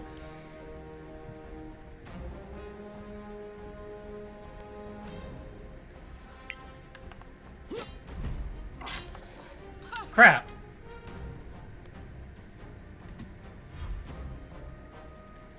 Okay, so I think Drider's gonna want to switch to ranged weaponry.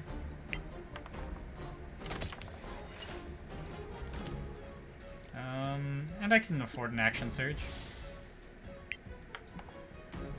Just so we can spread out a little more and then, like, turn this into a bit of a meat grinder.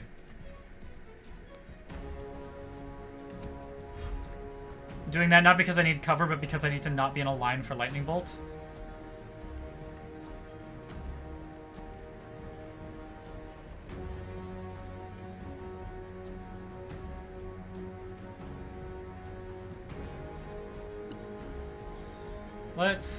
Yeah, even though this one's taking damage, let's focus on the ones that are in melee.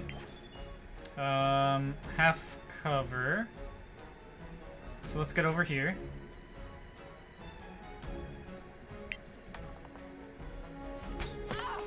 A palpable hit. And what we're gonna do is cast Bless. Can't see Chelsea, that was an oversight. So Chelsea doesn't get the Bless. Tough luck, kiddo. And then we're drawing our shield. And ending.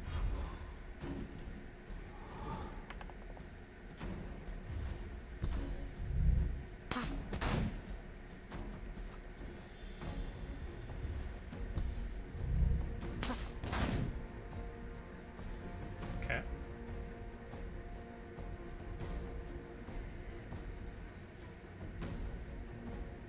How many spells do we got? Okay, we've got 2 more slots, so...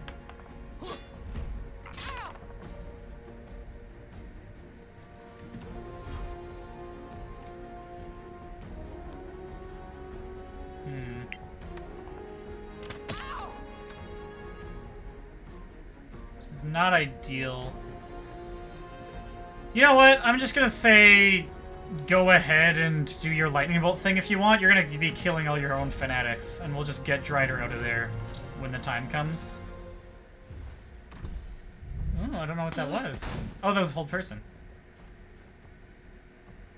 Okay, who has Hunter's Mark on them? This one does.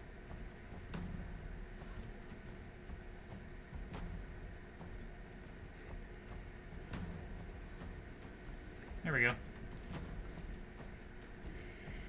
No cover. The terrain really needs work on what provides cover and what doesn't.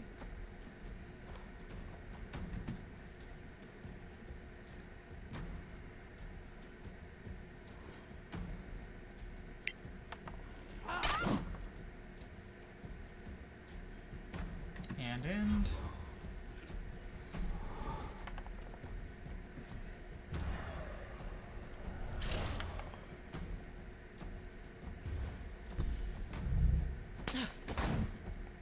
See, the thing about this choke point back here is that, like, this fight doesn't feel like it would particularly reward that the use of that choke point.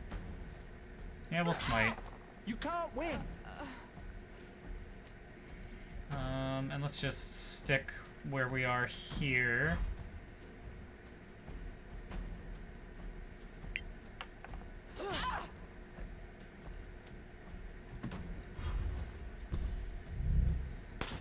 Because these characters all have their ranged abilities they can be doing. And Lightning Bolt punishes it.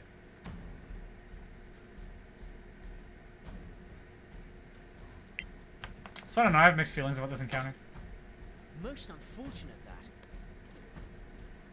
Okay, good, there's nothing over here. Am I hearing ogre zombies over here that are supposed to be part of this fight? That seems to be like a recurring theme in these dungeons. Ogre zombies that are supposed to be part of fights and end up not being parts of fights. Shoot. So I guess we are taking... So we can't pass through an enemy square. Why don't we fanning out a little bit?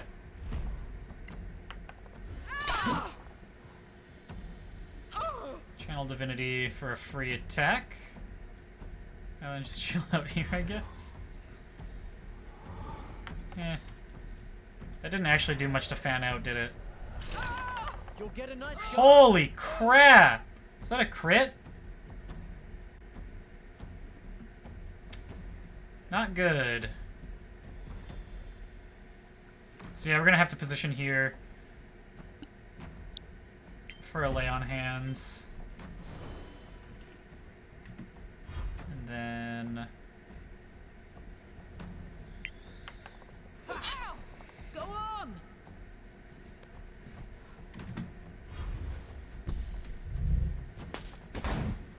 Yeah, this little meat grinder thing that the Cult Fanatics created with their positioning is not working out well for me.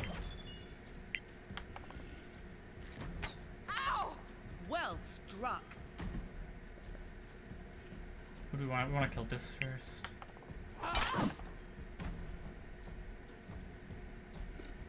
We're not taking 2 opportunity attacks just to get out of the... Yeah, here it is.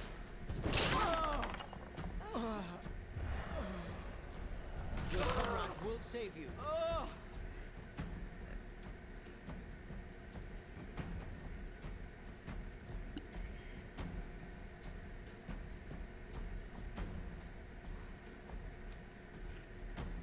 Probably should have done that earlier. I'm out of spell slots, aren't I?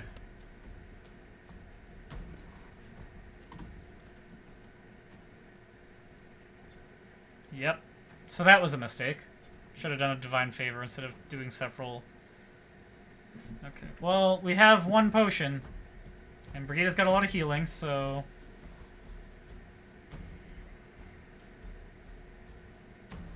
Crap. Yep. Yep.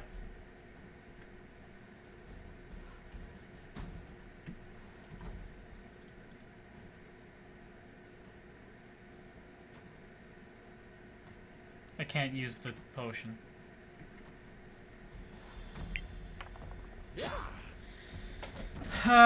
This is a long fight, too. This sets us back pretty far.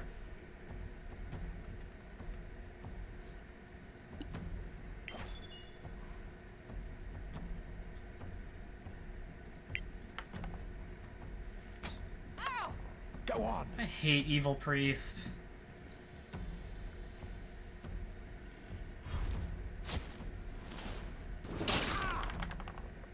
Well, that's just mean. Is that a second crit?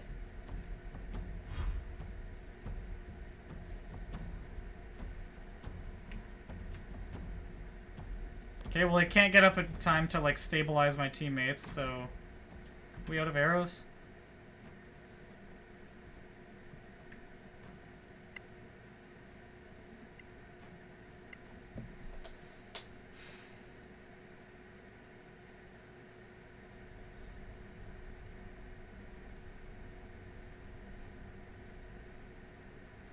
I a little bit want to quit this dungeon.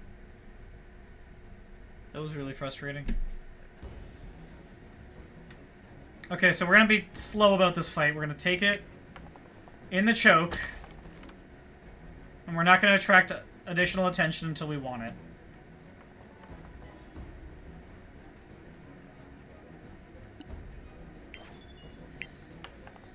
Now that this is the circumstances, I don't actually mind too much that the encounter's set up this way. With the, like, separate initiatives. I'm not going to try to guess whether it's intentional, but it's how it works is now I have to be thoughtful about how I approach the fight. Make sure that I'm being, like, sneaky. Sorry. Not attracting unwanted attention too early in the fight. Okay. This zombie comes forward, that is fine.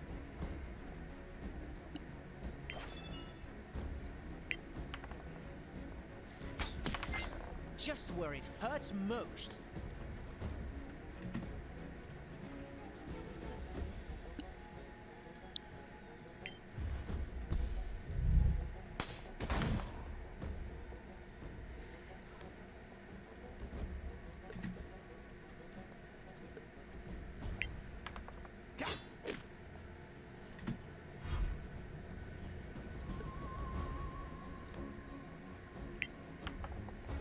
Okay.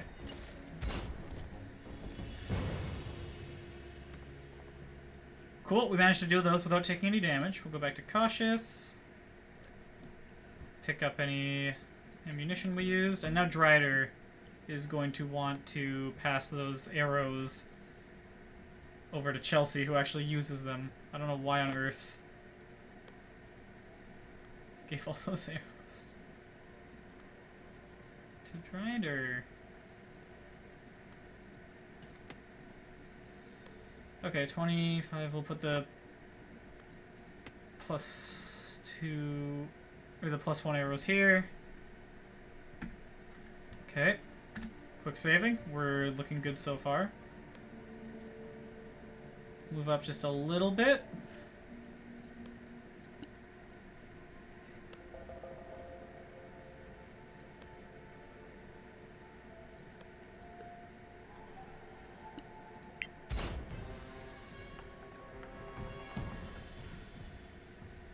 And we want to surprise around on these, so we gotta be careful not to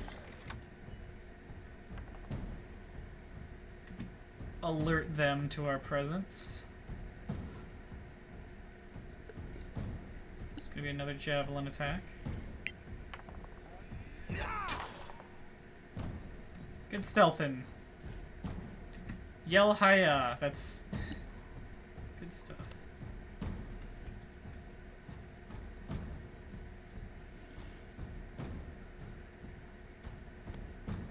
Shoot, I was probably supposed to click here. We're not gonna be able to see. Yeah, we can't get here. I just couldn't path how I wanted. It's rough.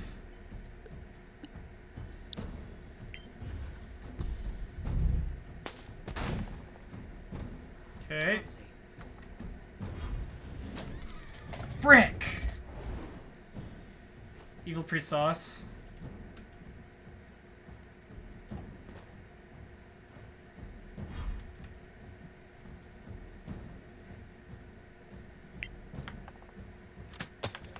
Okay.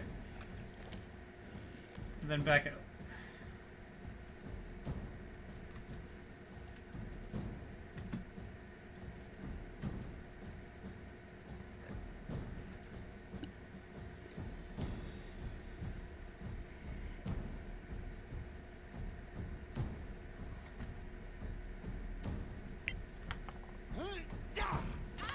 Not worse than any other options.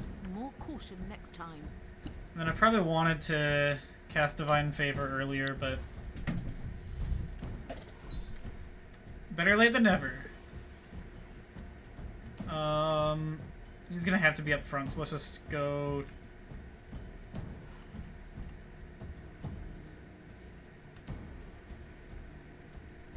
Here looks good.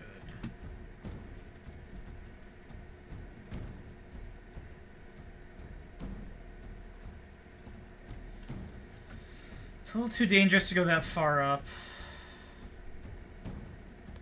Gives us vision. Shoot, that's the evil priest we have vision on. Right, we don't have vision on this one. It's also going to be 3/4 cover. Don't have sight. Okay, that's a perfectly good attack. Ooh, yeah. Get us all killed.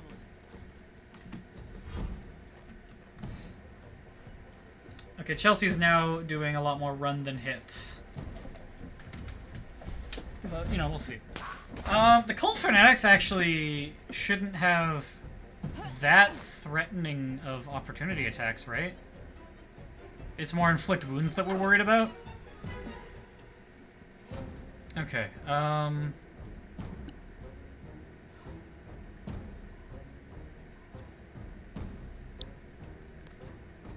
we are now turning on Bless.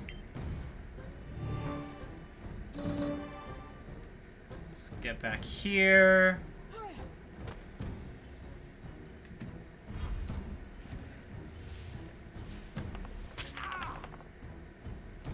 Okay, there's the acid arrow. Looked like that was... Yeah, it's a miss, so that's just the 3 acid damages the whole effect of the spell.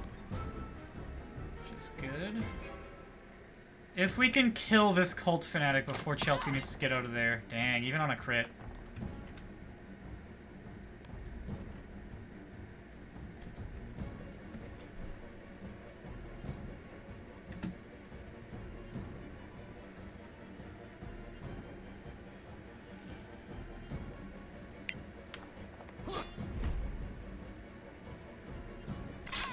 Save the Unbeatable.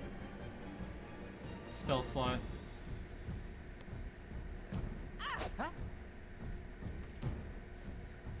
Yeah, that's just a dagger.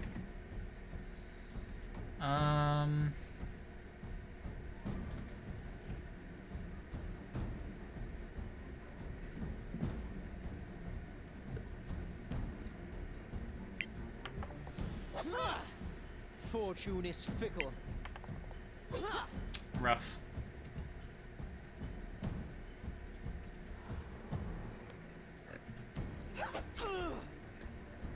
Oh well.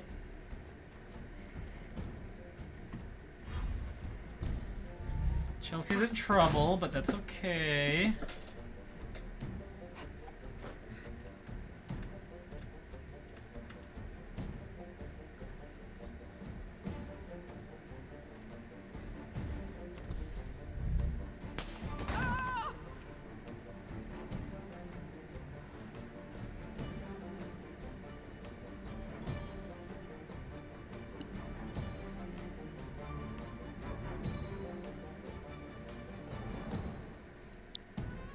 Light is with us. Cool.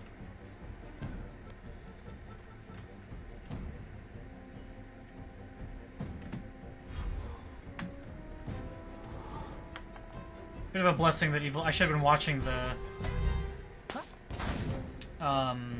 initiative. No. But it is very nice there that Evil Priest didn't lightning bolt us to death there.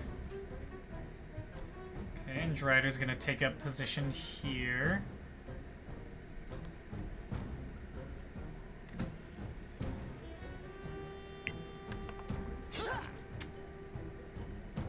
Dang.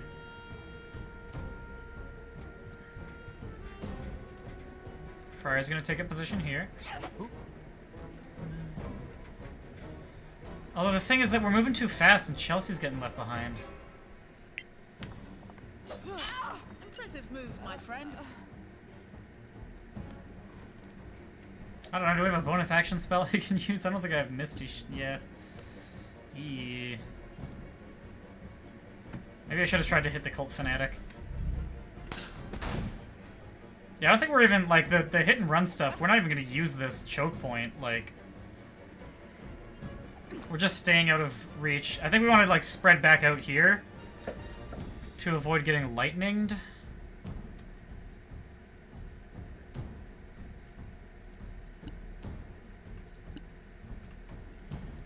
Kind of out of good spell slots, hey?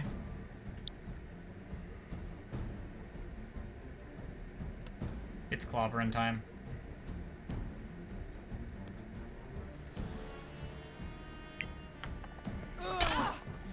doomed. Okay.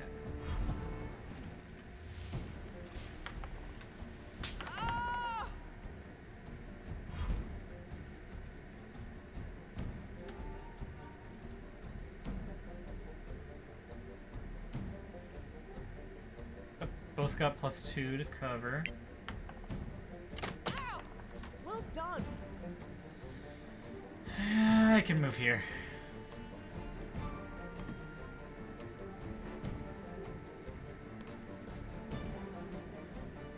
Lightning can catch 2 characters, but I think that just has to be okay.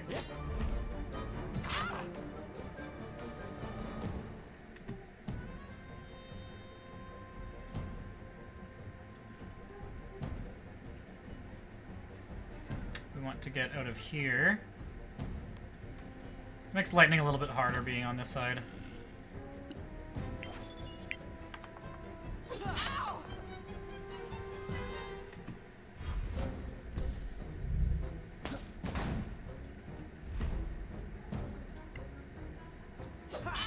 Nice.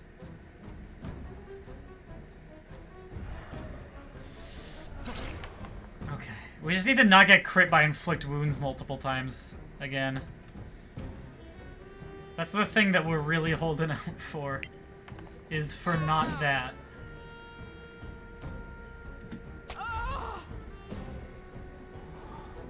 Brigitte doing a great job holding concentration.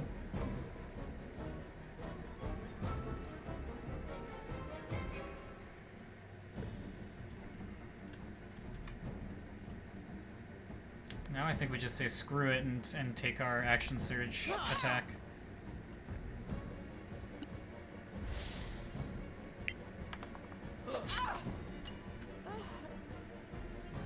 And then be over like here to avoid too good a lightning. Go here for the same reason. This fight is going way better with my like very different approach to it. I think I want to disengage and let's take a look. So we're looking for a lightning.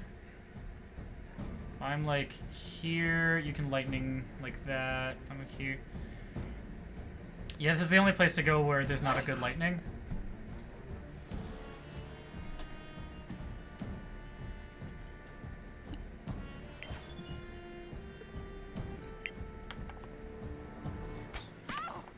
Awesome. For a song.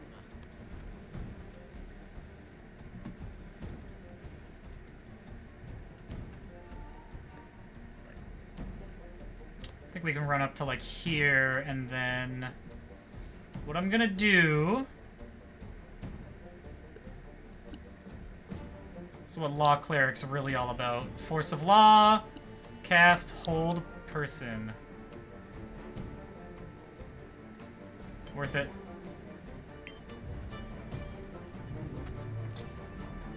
Yeah.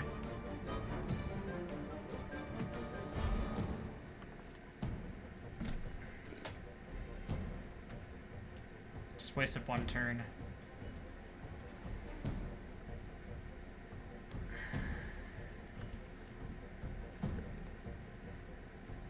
This is never hitting.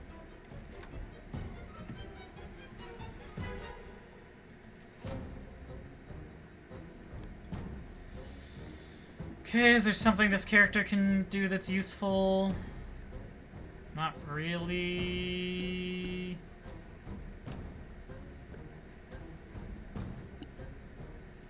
Throw the worst javelin ever?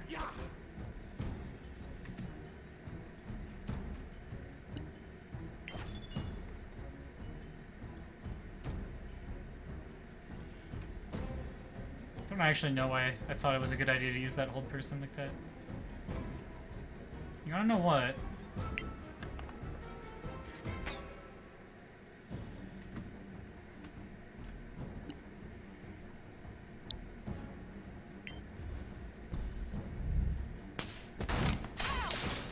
Haha! You are no longer blurred! And then we'll just run all the way over here. Always being cautious of like lines for lightning. Once you deal with the blur, like, this fight just gets so much easier.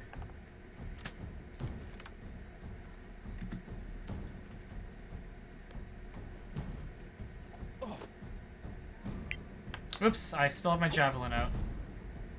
Why not at this point? Sweet.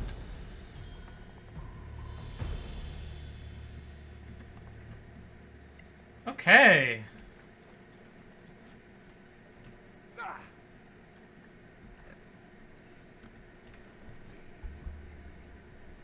Oh, you know, we do, sorry, I want those javelins back. So that fight went pretty well. Let's grab this chest.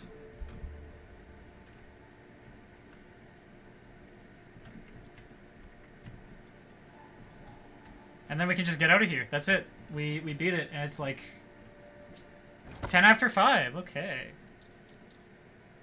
Whoa, just a mundane wand.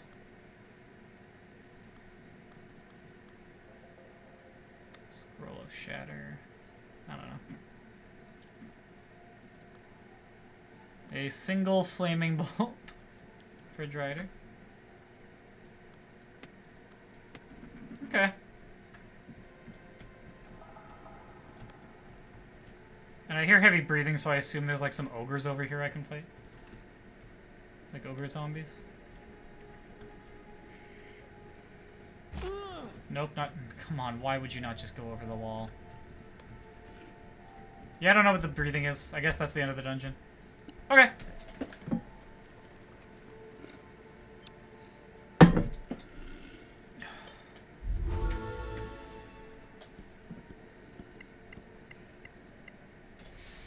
Sure, why not? Ooh! Okay, we're gonna take a 5-minute break for me to get some sugar in my body and some urine out. Be right back.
Okay, we are back.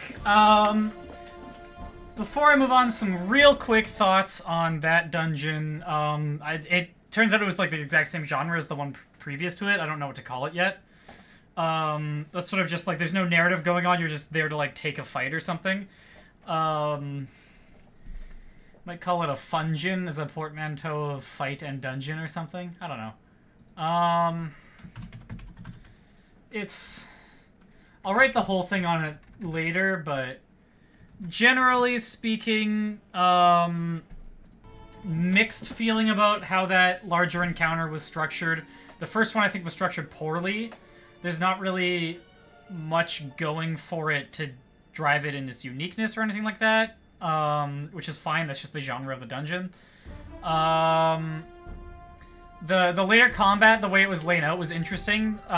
There being such a massive difference in how the fight went based on how I positioned was interesting.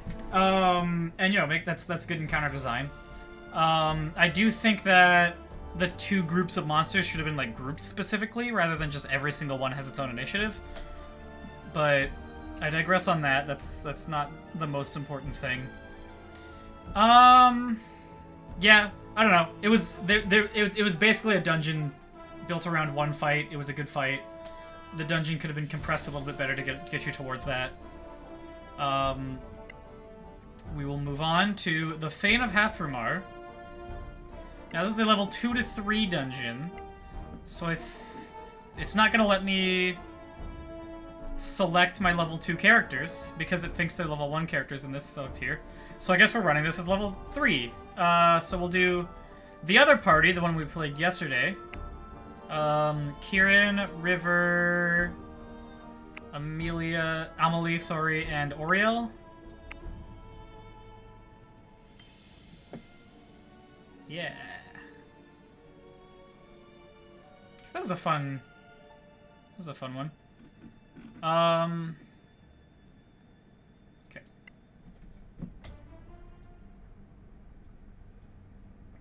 I should have got more water while I was up. I said I was gonna grab some sugar. We're gonna be right back while this is loading. I've just gotta grab like a Orange Crush. Not Orange Crush. Off-brand orange soda.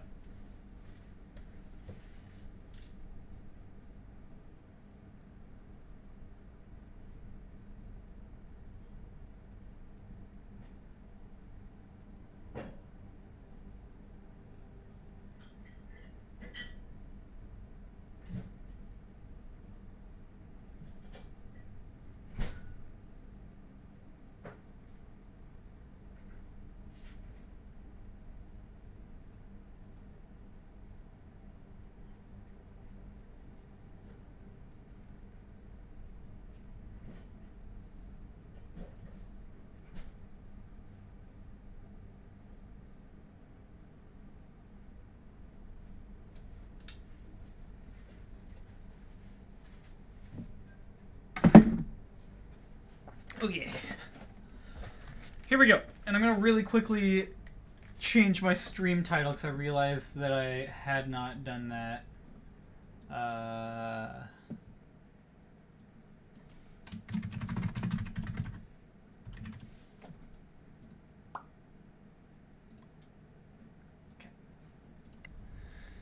Okay.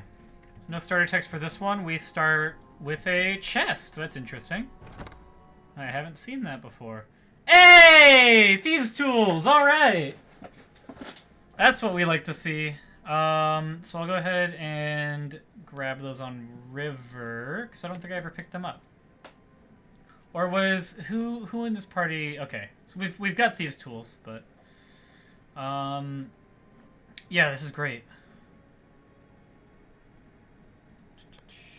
This is a fighter... Potion of healing on you, and then who needs ammunition? That is real convenient. I'm a big fan of that. And you're what, my ranger, who can maybe be not carrying those. Okay.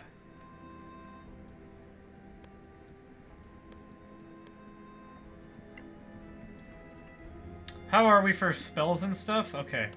So we probably want to start with... Let's start the dungeon freshened up.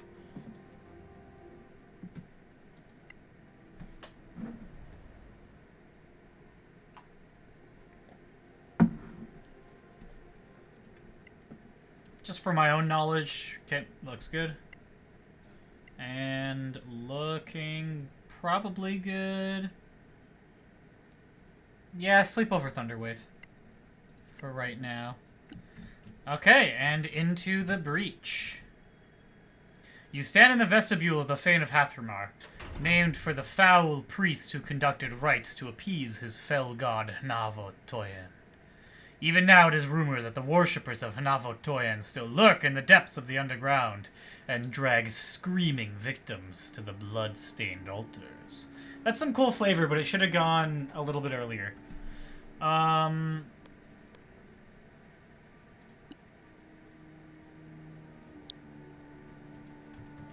River is going to Hunter's Mark. Let's hold off on that until it's River's turn. And let's maybe start off with a magic missile on... I cannot see this character or this one. So let's just, like, wreck this spider's day.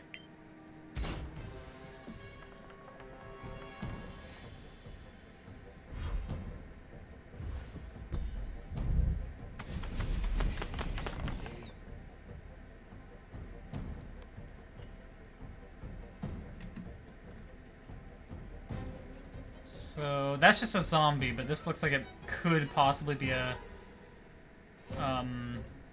Again, the not rolling of the initiative is not what we like to see.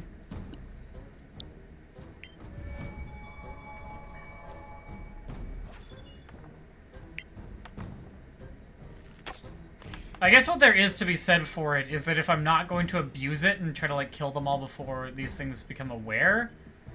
What are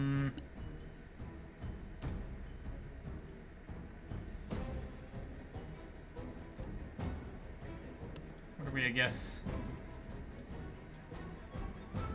running up to deal with this zombie and then...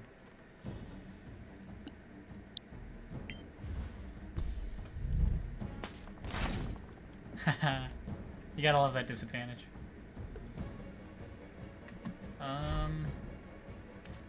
Right, like... I don't know. Like, it looks like it's a countermeasure for the surprise round stuff. Which is fine, but... Okay, so we want to be adjacent because we've got the protection style. Never mind. The tracks of both bare and booted feet can be seen in the thick dust on the floor. Most seem to go north through the double doors ahead of you, but others seem to mill about near the east and west walls of the chamber. I don't think that's good placement. That's not something I would be thinking about during a fight. You should put that, like, here or something. Weird. Okay. Swing. And a miss. I don't think we want to action search here.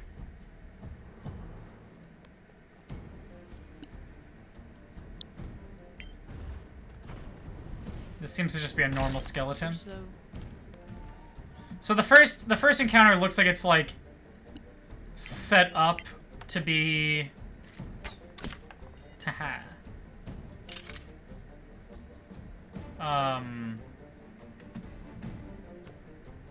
So let's get around here to turn the zombie around.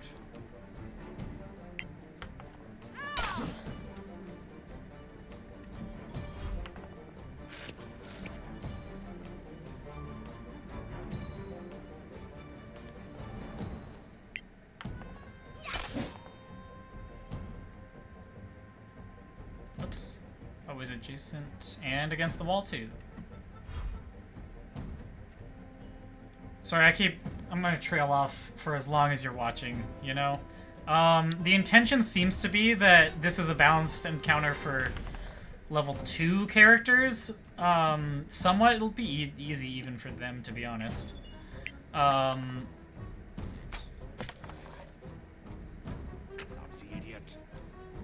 Whereas a level 3 party's gonna be able to breeze through it. It's an interesting animation for imposing disadvantage.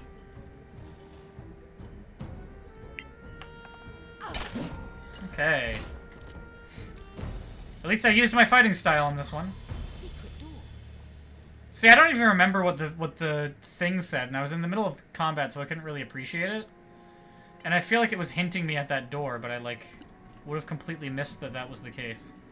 Not that, like, being hinted towards doors helps you find them in this game, which is a little bit of a problem, but not something that is very easy to solve in a Dungeon Maker tool, so it's not something I want to complain about. Okay.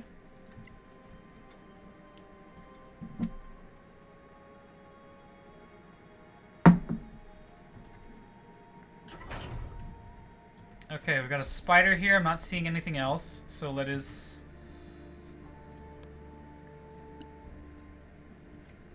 Why can't I see the spider?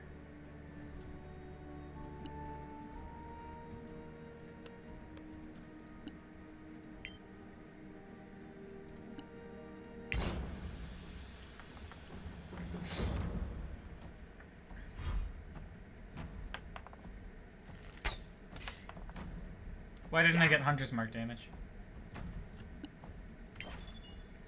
I clicked that.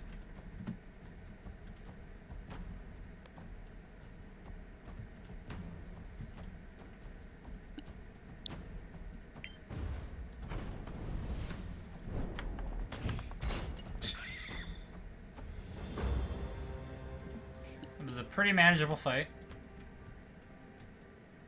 And then there's gonna be more spiders back here, I'm guessing, or something like that?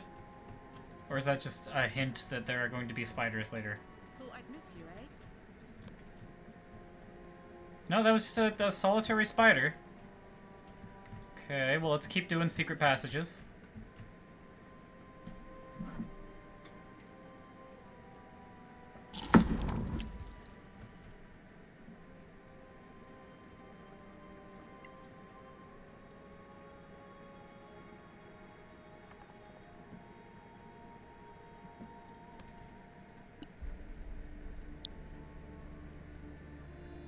So this seems like it's being treated as kind of like a boss encounter.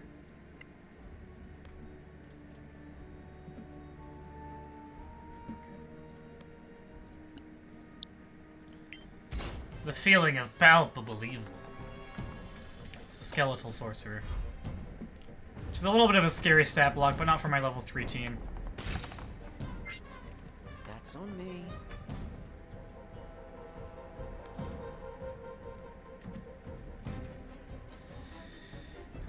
Oriel can probably just, like, hang back for now.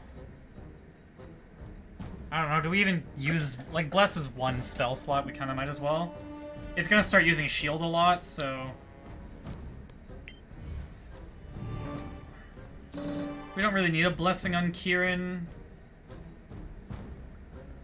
I should have done that beforehand, but it's kind of whatever.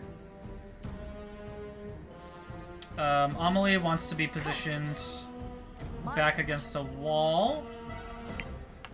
And do punch. Miss punch. Pass.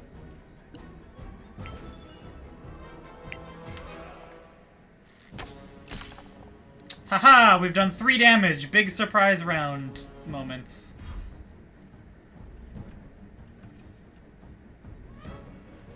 Kieran can just hang out here so I don't have to keep, like, going behind the wall.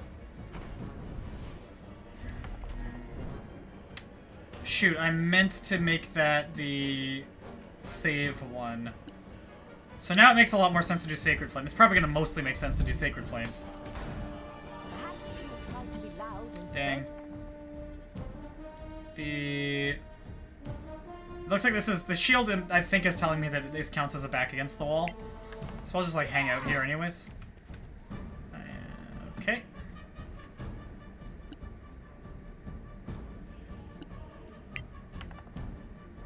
Not much for it, but to just keep doing this. Won't miss next time.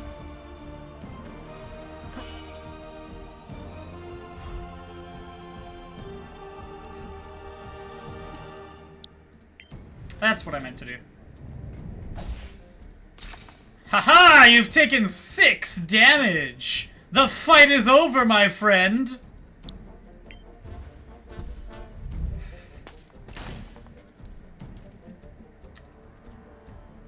Even worse, you've taken 12 damage.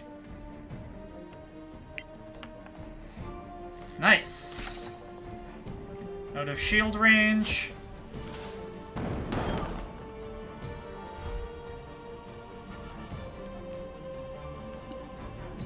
Nice thing about having my back to the wall is that that didn't do anything. It doesn't really feel like a level 2 to 3 dungeon to me. You have to, like... You kind of have to be aware of the difference between level 2 and level 3, right? Like, a skeletal sorcerer is, like, a reasonable threat for level 2, but it's this for a level, Like, I rolled a 3, and the skeletal sorcerer used shield. And I'm failing con saves, and Amelie's still doing just A-okay. I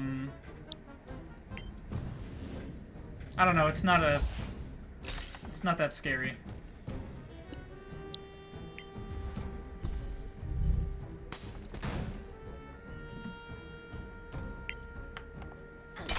Good kill. Yeah. And that was, like, it just kind of, there's this, like, radiating evil presence, and then it's, oh, you meant a skeletal sorcerer. Well, I can see how you would think that, but, not really. Okay, the skeletal sorcerer doesn't really leave anything. We didn't even use Channel Divinity, right? Man, I really like Sun.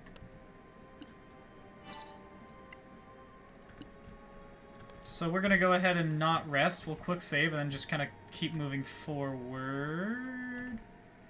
It seems like a large... Okay, so we don't keep going through here. Whatever there was to discover there, we do not discover it. Already been through here, don't need to be sneaking.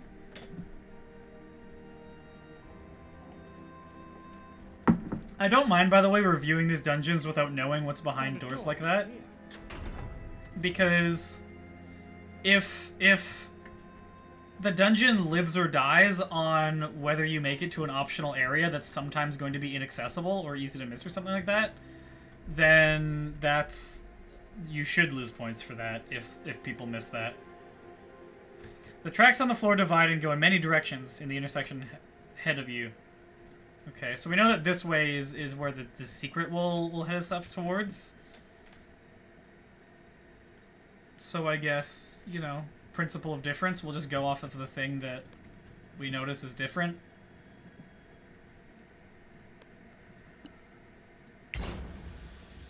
Oh, it's dead. I love that bug. That bug right there. I know, I know.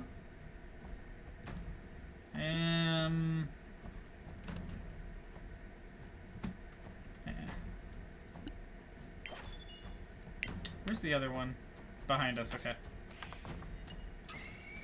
So now, get behind my fighter.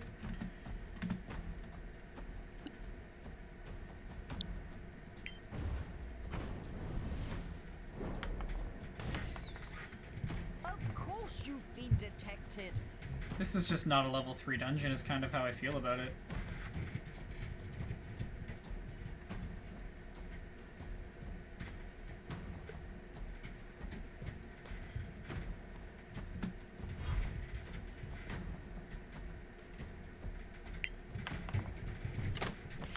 Another victory. This is destiny. I don't even want to loot it. Well, we're coming back here, I'm sure.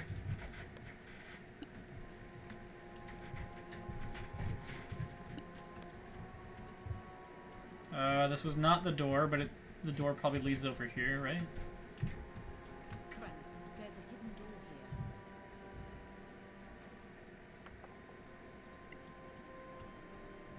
here. We'll check that out momentarily. A lot of branching here. It's 2 skeleton archers, easy as pie.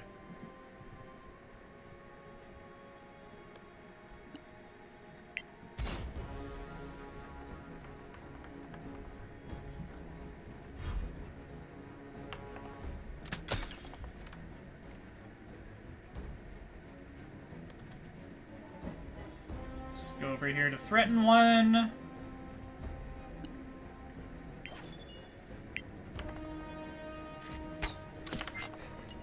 Like, you know.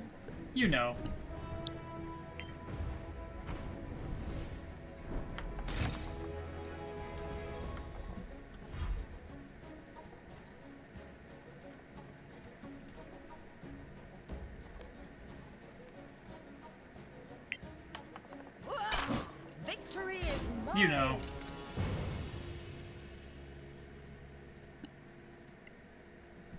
Chest isn't even locked, which is fine. Cool. We'll check out what that is. And then...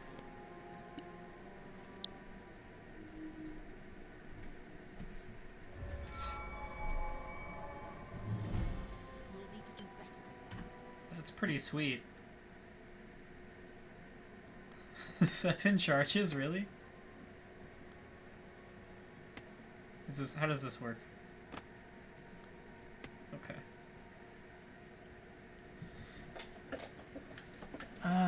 Dang, 1d6 per dawn plus 1?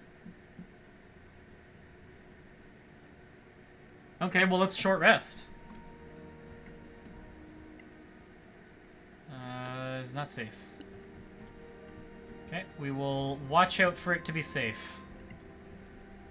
Because that, wow, our Shock Arcanist is feeling lucky. Did I, oh, whoops. Okay, let's just regroup.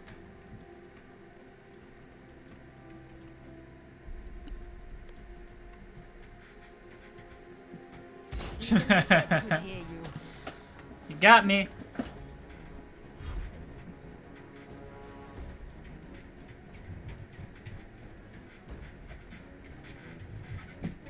I might as well just... All coming your way.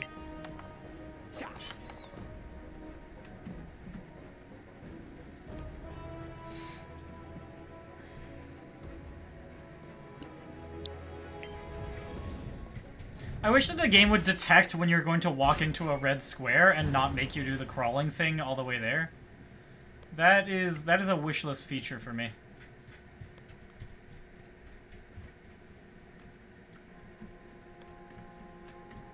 I also wish you didn't just crawl in combat at all, because you're moving just as fast while you're sneaking in combat, right? Look, I spotted a hole! Guys, look! I can spot holes now! I'm learning! So this is where we wind up if we... don't fail that check. There doesn't seem to be anything over here to get, although... Figured as much. This creator likes their secret walls, I'll tell you that much.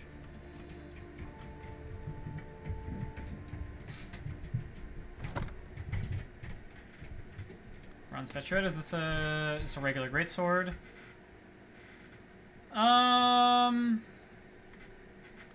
Like I can carry it, so give that to Mr. Identify over here.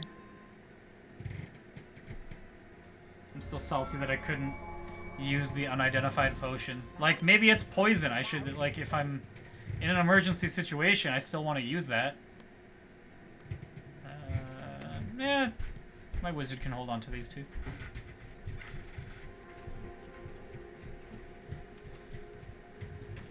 What? How did we... Okay, so let's head over... Everyone, please, over here. Don't think there will be anything over there, but you never know. Undignified. It's a nice layout. It's like we're like doubling back and stuff, and there's a lot of ways to get places.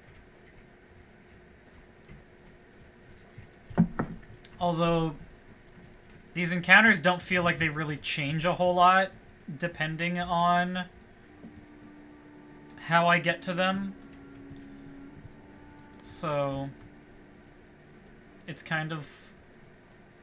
yeah. A foul stench assails your senses, the overwhelming smell of rotting flesh. Something foul waits for you here. It's like an ogre zombie here or something.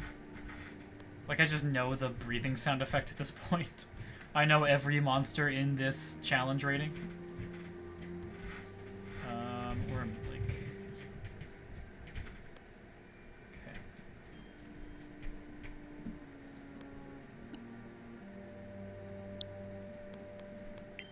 Has to be a secret passage.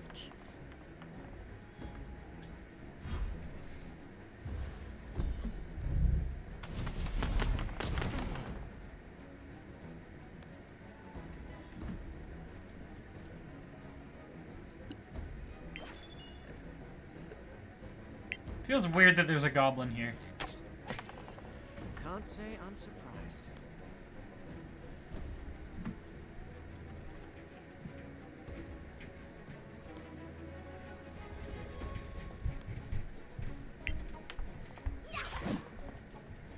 Okay.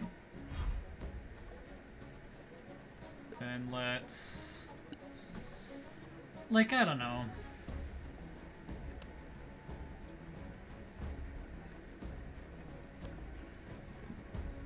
I can hit both with burning hands, so like, let's burn the spell slot, right?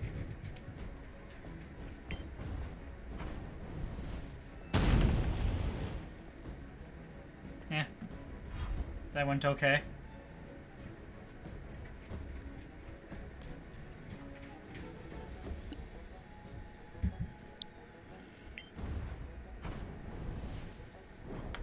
You like it?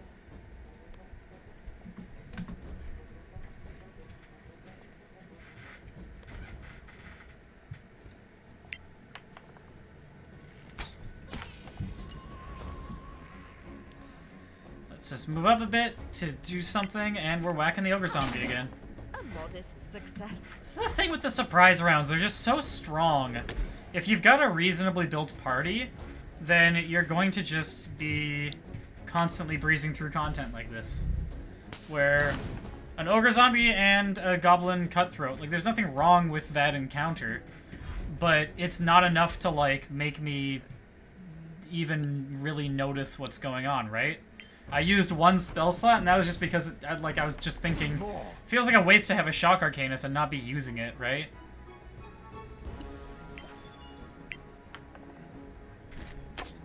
I don't know, we've got 17 minutes before I'm supposed to end the stream.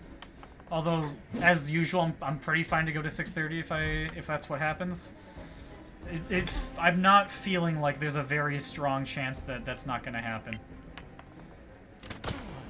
Run while you can. We kind of go into slugfest mode at this point. Everyone's just using their cantrips and attacks. Like, we've got tons of resources. It's not like a nail biter, like, am I going to run out of health while my resources tick down either. Nice move. Or, like, now that I don't have other resources is what I meant. Oop! There's a crit! Woo! So that was a thing.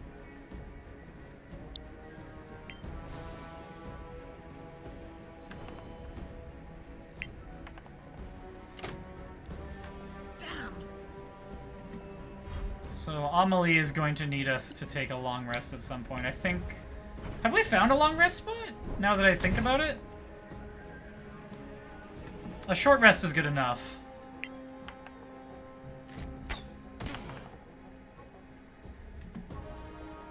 Okay, if this attack hits, we're good. Okay. Again. So we'll go back to, like, the northeast, or the far north, whatever, corner to take a rest if we have to. Basic poisoned bolt. That's nice for Oriel. River can grab all these arrows and a ration. Can we short rest? Can't we short rest?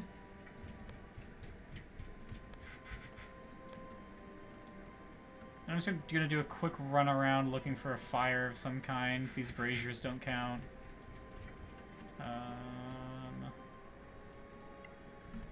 No short rest yet. Don't think they're quite in position, so we'll check momentarily again.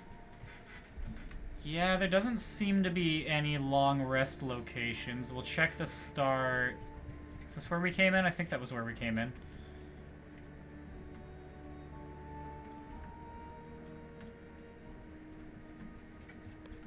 So there is the fact that, like, while these are easy, while these are easy fights, like, it is a gauntlet where you need to come in fully rested, and then, you know, when something like this happens, what are you carrying that you can't handle? Oh, every single thing that I give you is too much. I hear you, my friend. This year's been like that. If I go over here. Surely this is far away from any enemies.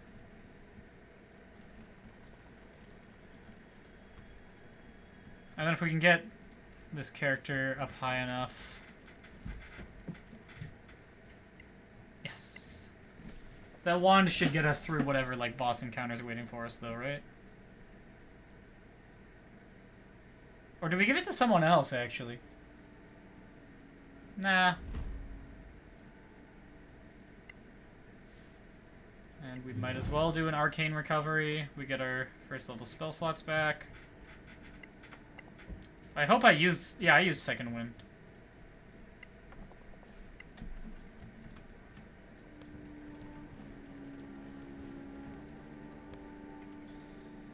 Okay. Let's check out this last bit, and then I think it's like the straight ahead that is going to be the end of it. I think this ends up connecting to where the ogre zombie was, but I just want to check it out. Let's do a quick save.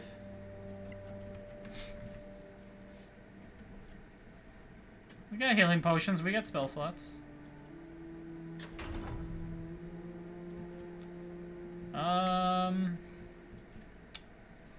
Might as well.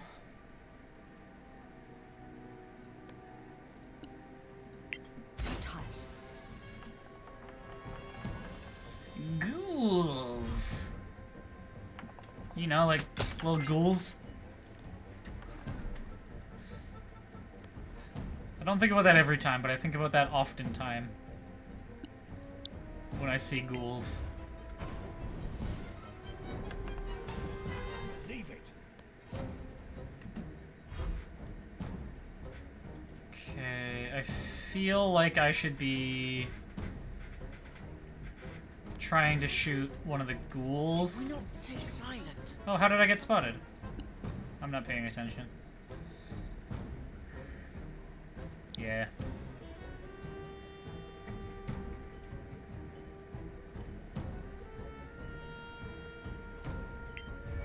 I don't think it matters a huge amount.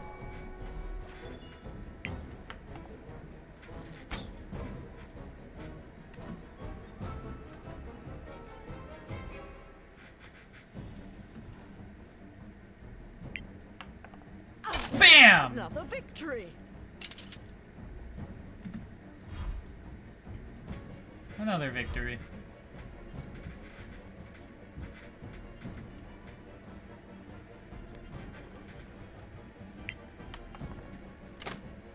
Crap. Well, let's move up ahead of the ranger, though. Then get you into the fight to firebolt a ghoul. That's battle. That's battle. Like, I don't think the voice actors even know what the hell that line was supposed to mean.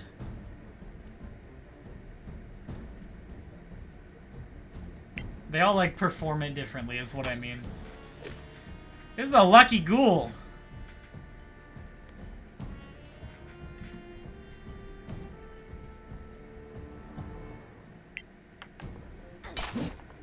Palpable hit. Yeah.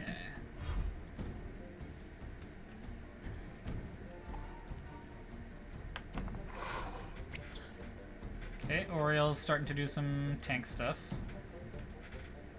Uh-oh. Kieran's in trouble. I meant to do the Sacred Flame and then switch over to do that. She doesn't have a good strength, hey? We'll unequip the weapon in a moment.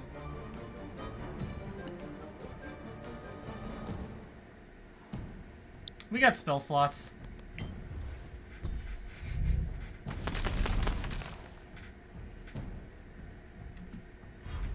I'm chilling. Oof.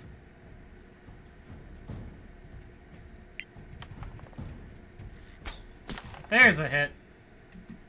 That's battle? Lucky? Perhaps. Ooh, that's battle.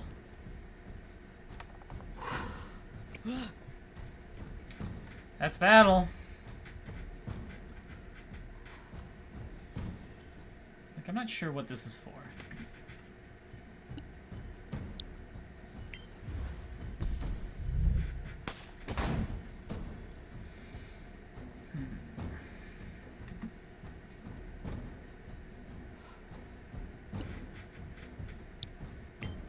Yeah, keep in mind that I've got this wand, and that means I can kind of just do whatever.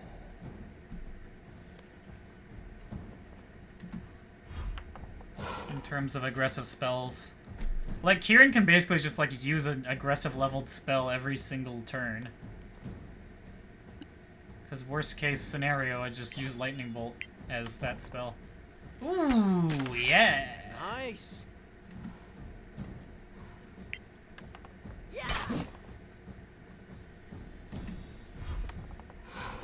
Yes, I hear you, Biddy. Hello. Uh-oh, paralyzed.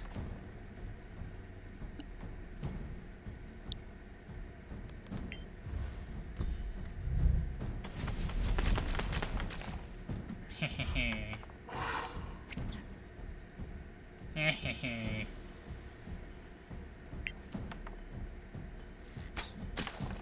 No quarter Okay, given. good. Nice. So we've got them both, like, to within an inch of their lives, which kind of just means that we focused wrong, but it's okay.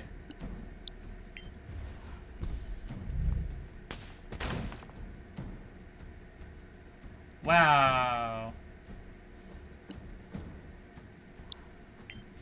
Could end this fight right now with a level 1 spell slot, but whatever. Bravo. That's good enough. Victory is yours. I should have looked at the initiative.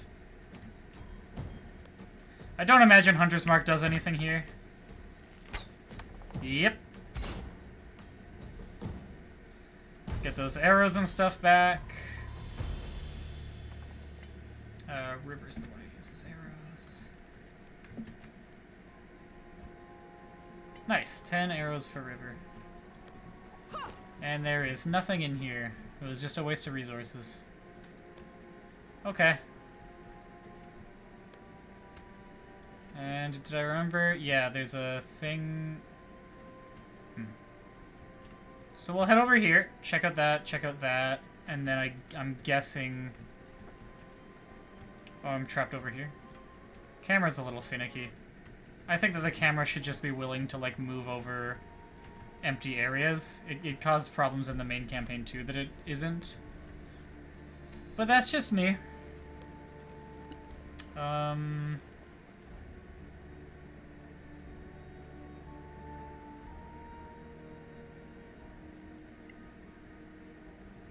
mean, honestly, this is how lazy I'm feeling.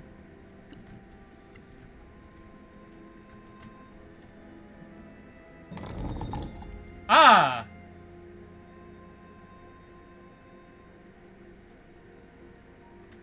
Okay. That's pretty neat. So we want Kieran to go kind of later in the order, so we're going to go ahead and open like this. It does kind of suck that you can get a surprise round that way, right?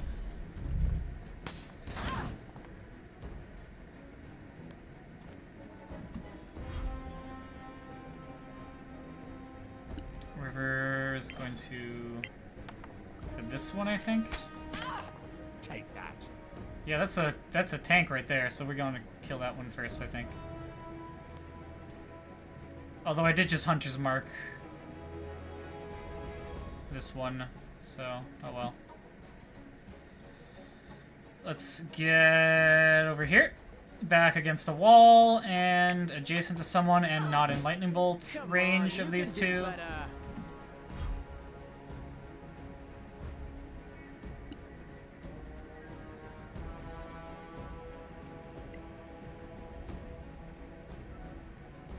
Are you serious?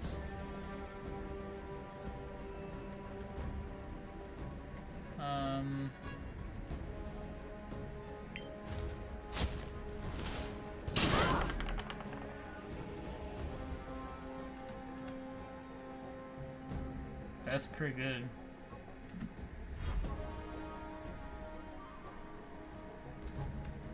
Oriel's going to get in here and try to finish off this stranger here successfully.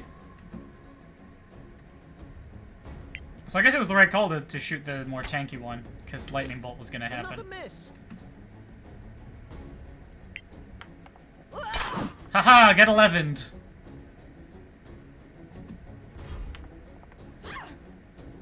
Disadvantage. You gotta look out for dark vision. If your enemies have dark vision, usually that means you want to add a light source.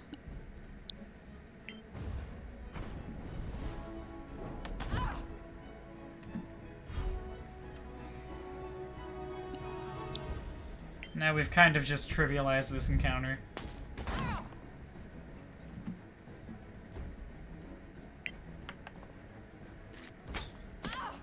You'll die like the rest. Like this is more or less a pile of hit points we're fighting. Okay. Ooh, right, I should have gotten in range to protection. That was a really bad mistake. I kind of thought this was like a magic user who just like was out of magic or something, which was a very silly thing to think. I just saw two of them together.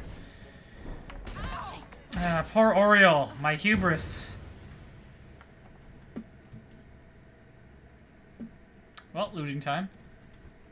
There's a chest back there, so that was not in vain. If the previous one was any indication, this one shouldn't be trapped. Ooh, a magic mace. +1 mace is a little bit better than Warhammer. It's the same expected damage, 1d6 +1 versus 1d8. The +1 to hit increases expected damage by 5%, and it gets past resistances. So that's like a actual leg up.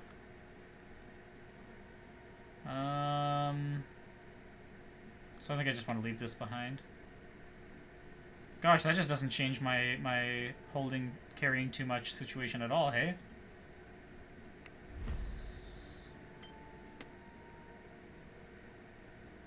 Why am I carrying that's so heavy? I should check out those magnificent gloves. I did not notice I had them. Let's do a quick while we're here. Detect magic. If only I had a wand to do this. Man, I could have saved 10 in-game, literally meaningless minutes. If only I had a wand to do that. Let's identify. Not missing any info here. Not missing any info here. It's just this. Okay. It was worth checking. I had missed this one for that long.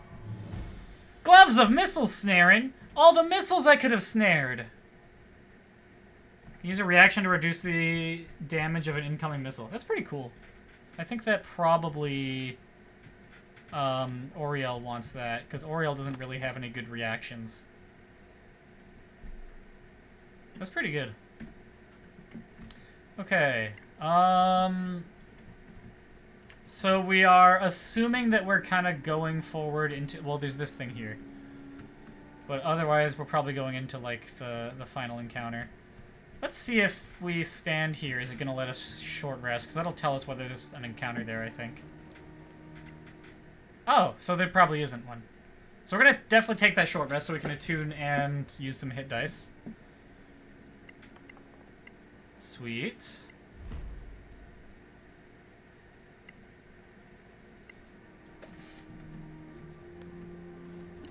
Now I'm curious, what's over here? Quick save like we did last time we got a short rest off. It's 6 o'clock. We're going to try to power through this. Hopefully we're headed towards the end when we finish the last room. And we're never going to find out what's in here. Based on how this is going, I'm going to assume some kind of treasure.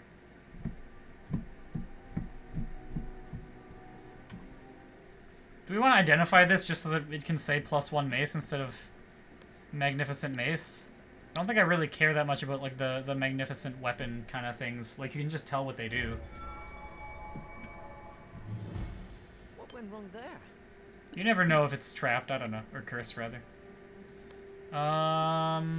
Let's second wind, we're like short 9. I should have done that before the long rest, I just didn't notice that I was short HP on my fighter.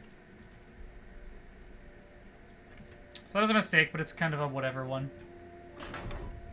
Okay. Nice trap to deal with. So this is what I don't like, is now I have to play this game of, like, getting across. At least it, like, is possible to. You know, I don't mind this. I spotted it, and now I have to, like, do this dealing with it thing. And don't you... This game is a little bit tough sometimes to deal with, but it's fine.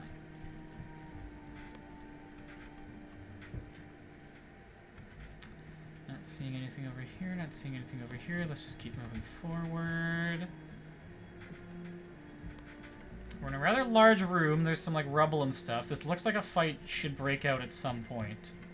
I don't know if I'm gonna like step on a tile that's gonna make a bunch of enemies appear, or if I'm currently walking towards the exit and there is no final boss. Like, I think it's safe to kind of assume that room was empty at this point. We've explored most of it. And like I said, we're in a little bit of a hurry. Okay, there's a lot of empty space. I don't like that.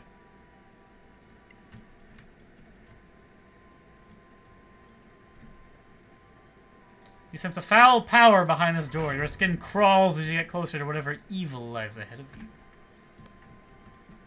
It's another skeletal sorcerer ahead. We gotta be careful.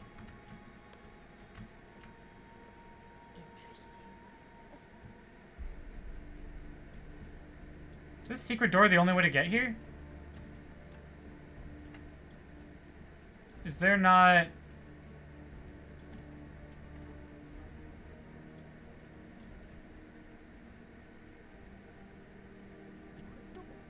I'm a little bit confused. Okay, so there's a skeletal sorcerer and an evil priest. Gotcha.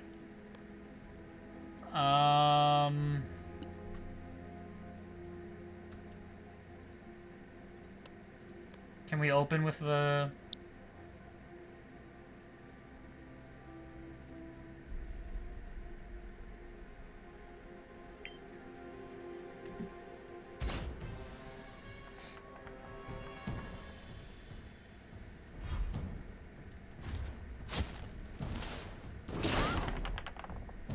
Okay, they both saved their dex saves, and they're both down 24. Probably gonna shape the rest of this fight.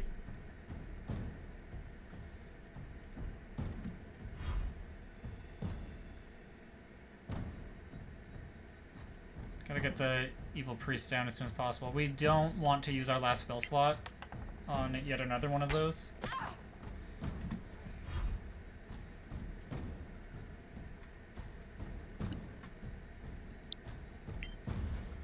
I think we have won this fight. I think that we have defeated the dungeon.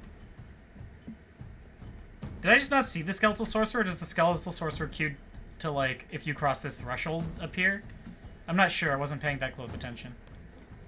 Skeletal sorcerer should not be facing this way. Makes it way too easy to sneak past or to, like, do this too. Curses. My fault. Anyways, now that I've done that, let's... we can't get up against the wall. That's too bad.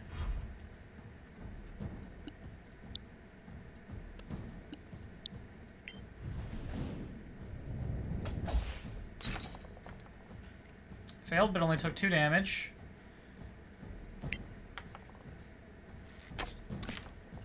Yep, they didn't land a single blow. That's your boss fight, I guess.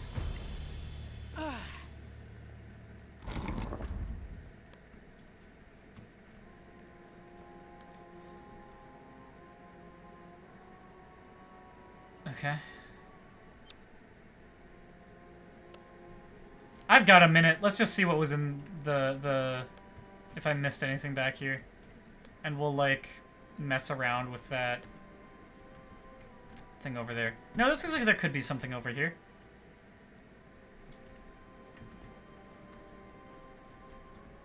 What? No, it's just when... Ah. So there was not a single long rest spot in this whole dungeon, hey?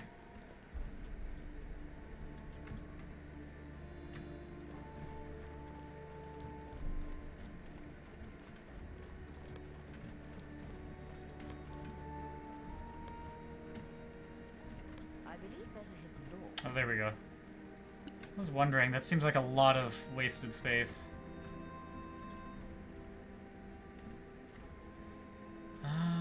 Bandit. Okay. Big human encounter. It doesn't look like there's more stairs here or anything. It's just kind of like if you wanted more treasure, you could take that fight on. Let's see what's over here.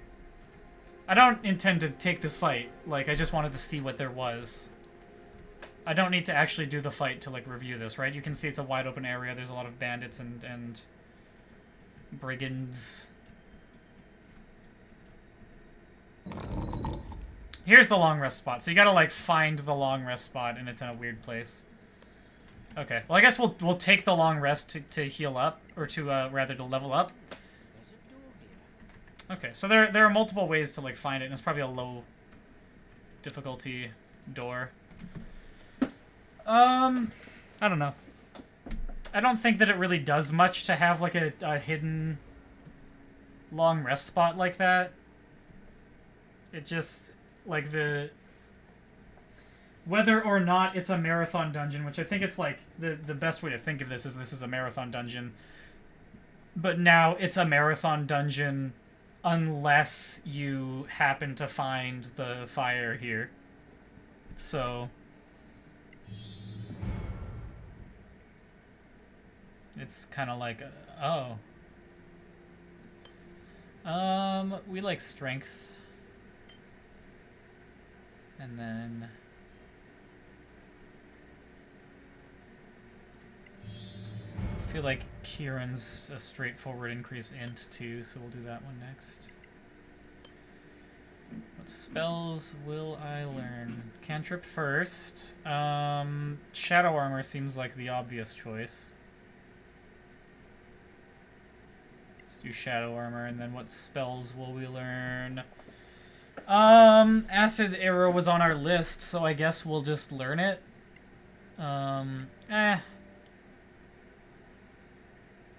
Just grab, like, Misty Step, utility spell. I've already got Hold Person, so I don't know if, like, something like Levitate's really useful. Flaming Sphere feels like it's going to be excessive a lot of the time, but, you know. Might be worth having. False Life, if we're not using our first level spell slots a lot, is probably worthwhile. Could grab Grease. Yeah. Don't think it's False Lifetime quite yet.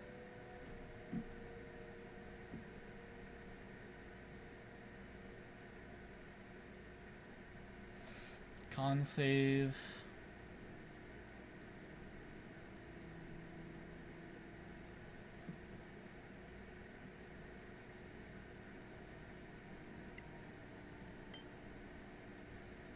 And then River. Like, in what world does River not take the dex, right? Feats are only for characters with odd-numbered main stats. I'll take a peek here, but, like,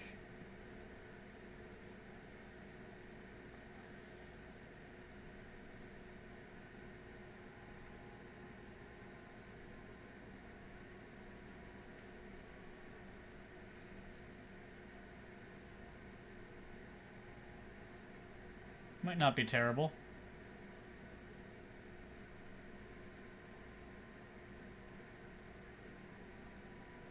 Eh. So we can gain the +1 to strength and the +1 to wisdom, right? And now our, like, melee attacks are close to passable.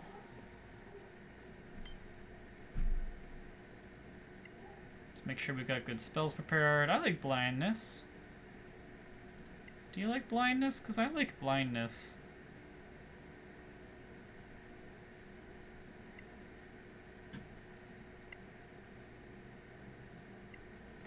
And then Kieran can just kind of like hold on to all of his useful spells, which is nice. I think maybe this might be the level where Thunder Wave makes more sense than Sleep. Okay, cool. Let's, no point in caution anymore. Let's get out of here.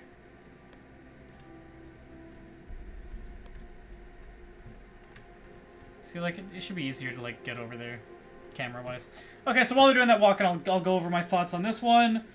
Overall, fairly weak encounter design, honestly. Like, none of the encounters really had anything interesting going on. Mostly just, like, plopped vaguely CR-appropriate monsters down, and even though only, like, vaguely, right? Because it's level 1... No, what is this? 2 or... This is a level 2 or 3 dungeon, right? This was a bit of a cakewalk for my level 3 characters. Like, even completely... Yeah, it's a 2 or 3 dungeon. Completely lacking access to a fire until the very end when I didn't really need it, because I had already beat the dungeon. We just walked through it, like, no problem at all. So that, I think, none of the encounters I had to really stop and think for. So kind of weak encounter design. Some, like the descriptions of what we were sensing ahead were a lot more menacing than the actual creatures. I don't know. More attention to how surprise is going to impact the fights. More balanced fights. More interesting fights. Some kind of unifying theme other than there's this place where a lot of evil happens. It's hard to say specifically. But all 3 of these dungeons, kind of like the theme of today, is that we played dungeons that were low on story in the hopes that players would kind of just, like, be interested in exploring for exploration's sake. And I think that you kind of just, like, you want to stand out, right? You kind of have to do a little bit more than that. If you don't have... If you're not doing something that's in some sense creative, you know, why are you putting this... I'm gonna sound way meaner than I mean to be. Because these are fine. Like, this isn't bad work. I just... You gotta recognize the context of what you're doing. You are saying, here, I'm putting my work on the workshop where there are 100 other dungeons. Admittedly, when these were being made, that wasn't the case. There are 100 other dungeons here. Play mine. And the question is, well, why? Why should I, rather than just roll a 100-sided die and then just pick one based on that? Why instead of that should I play yours? Or are you just hoping that someone does do that and then plays yours because of that? Like, it just doesn't really seem like a good reason to do it. There was some like fairly good writing in this one. I think that and you know, these are all early, so I think a lot of these that we're going to look at are going to be practice dungeons, which is kind of like the Cavern of the Endless thing that I'm working on is supposed to just be for me to get oriented with the dungeon maker. And mine's no better, right? It's just... Which is fine. Like, make these practice dungeons. If you want to put them on the workshop, there's no reason not to do that. I'm just not going to give them good reviews. Because people who are looking for the best of what the workshop has to offer don't need to play practice dungeons. I will say with the one prior to this one, that encounter design that kind of was like grating to me a little bit, but I think grew on me, and I had to like approach the fight differently. Like I think maybe I that was like a bit of a learning experience for me, and I'm glad that I played that one. So it's not a complete waste to be playing dungeons like these. And I definitely don't want to come across as saying that. Like, there's no wastes of time here or anything like that. There's no one did anything wrong. It's just, what I want to get across is that this is a great opportunity to, like, be expressing creatively what you have inside yourself and do something interesting and from your perspective. And I'm not seeing that right now. And I think that the demand for just, like, grinding additional fights will be fairly easily met. And I think that they're going to do, in not very much time from now, be met by people who are making fights meticulously and with attention to how those fights are going to feel, which I didn't see a lot of today. So I would urge the creators to go in the direction either of putting more time and thought into how these fights are going to play out, or into how you can build atmosphere and theme to like make me want to play through the dungeon just for exploration's sake. And that goes for all 3 of the dungeons I played today. So yeah, thanks for watching. I'll put this general kind of information in the review. I'll update the document with genres, and I'll do some thinking tonight about what those genres should be called. If anyone has any idea, if my one viewer has ideas, let me know. Yeah, and just, yeah, thanks for hanging out.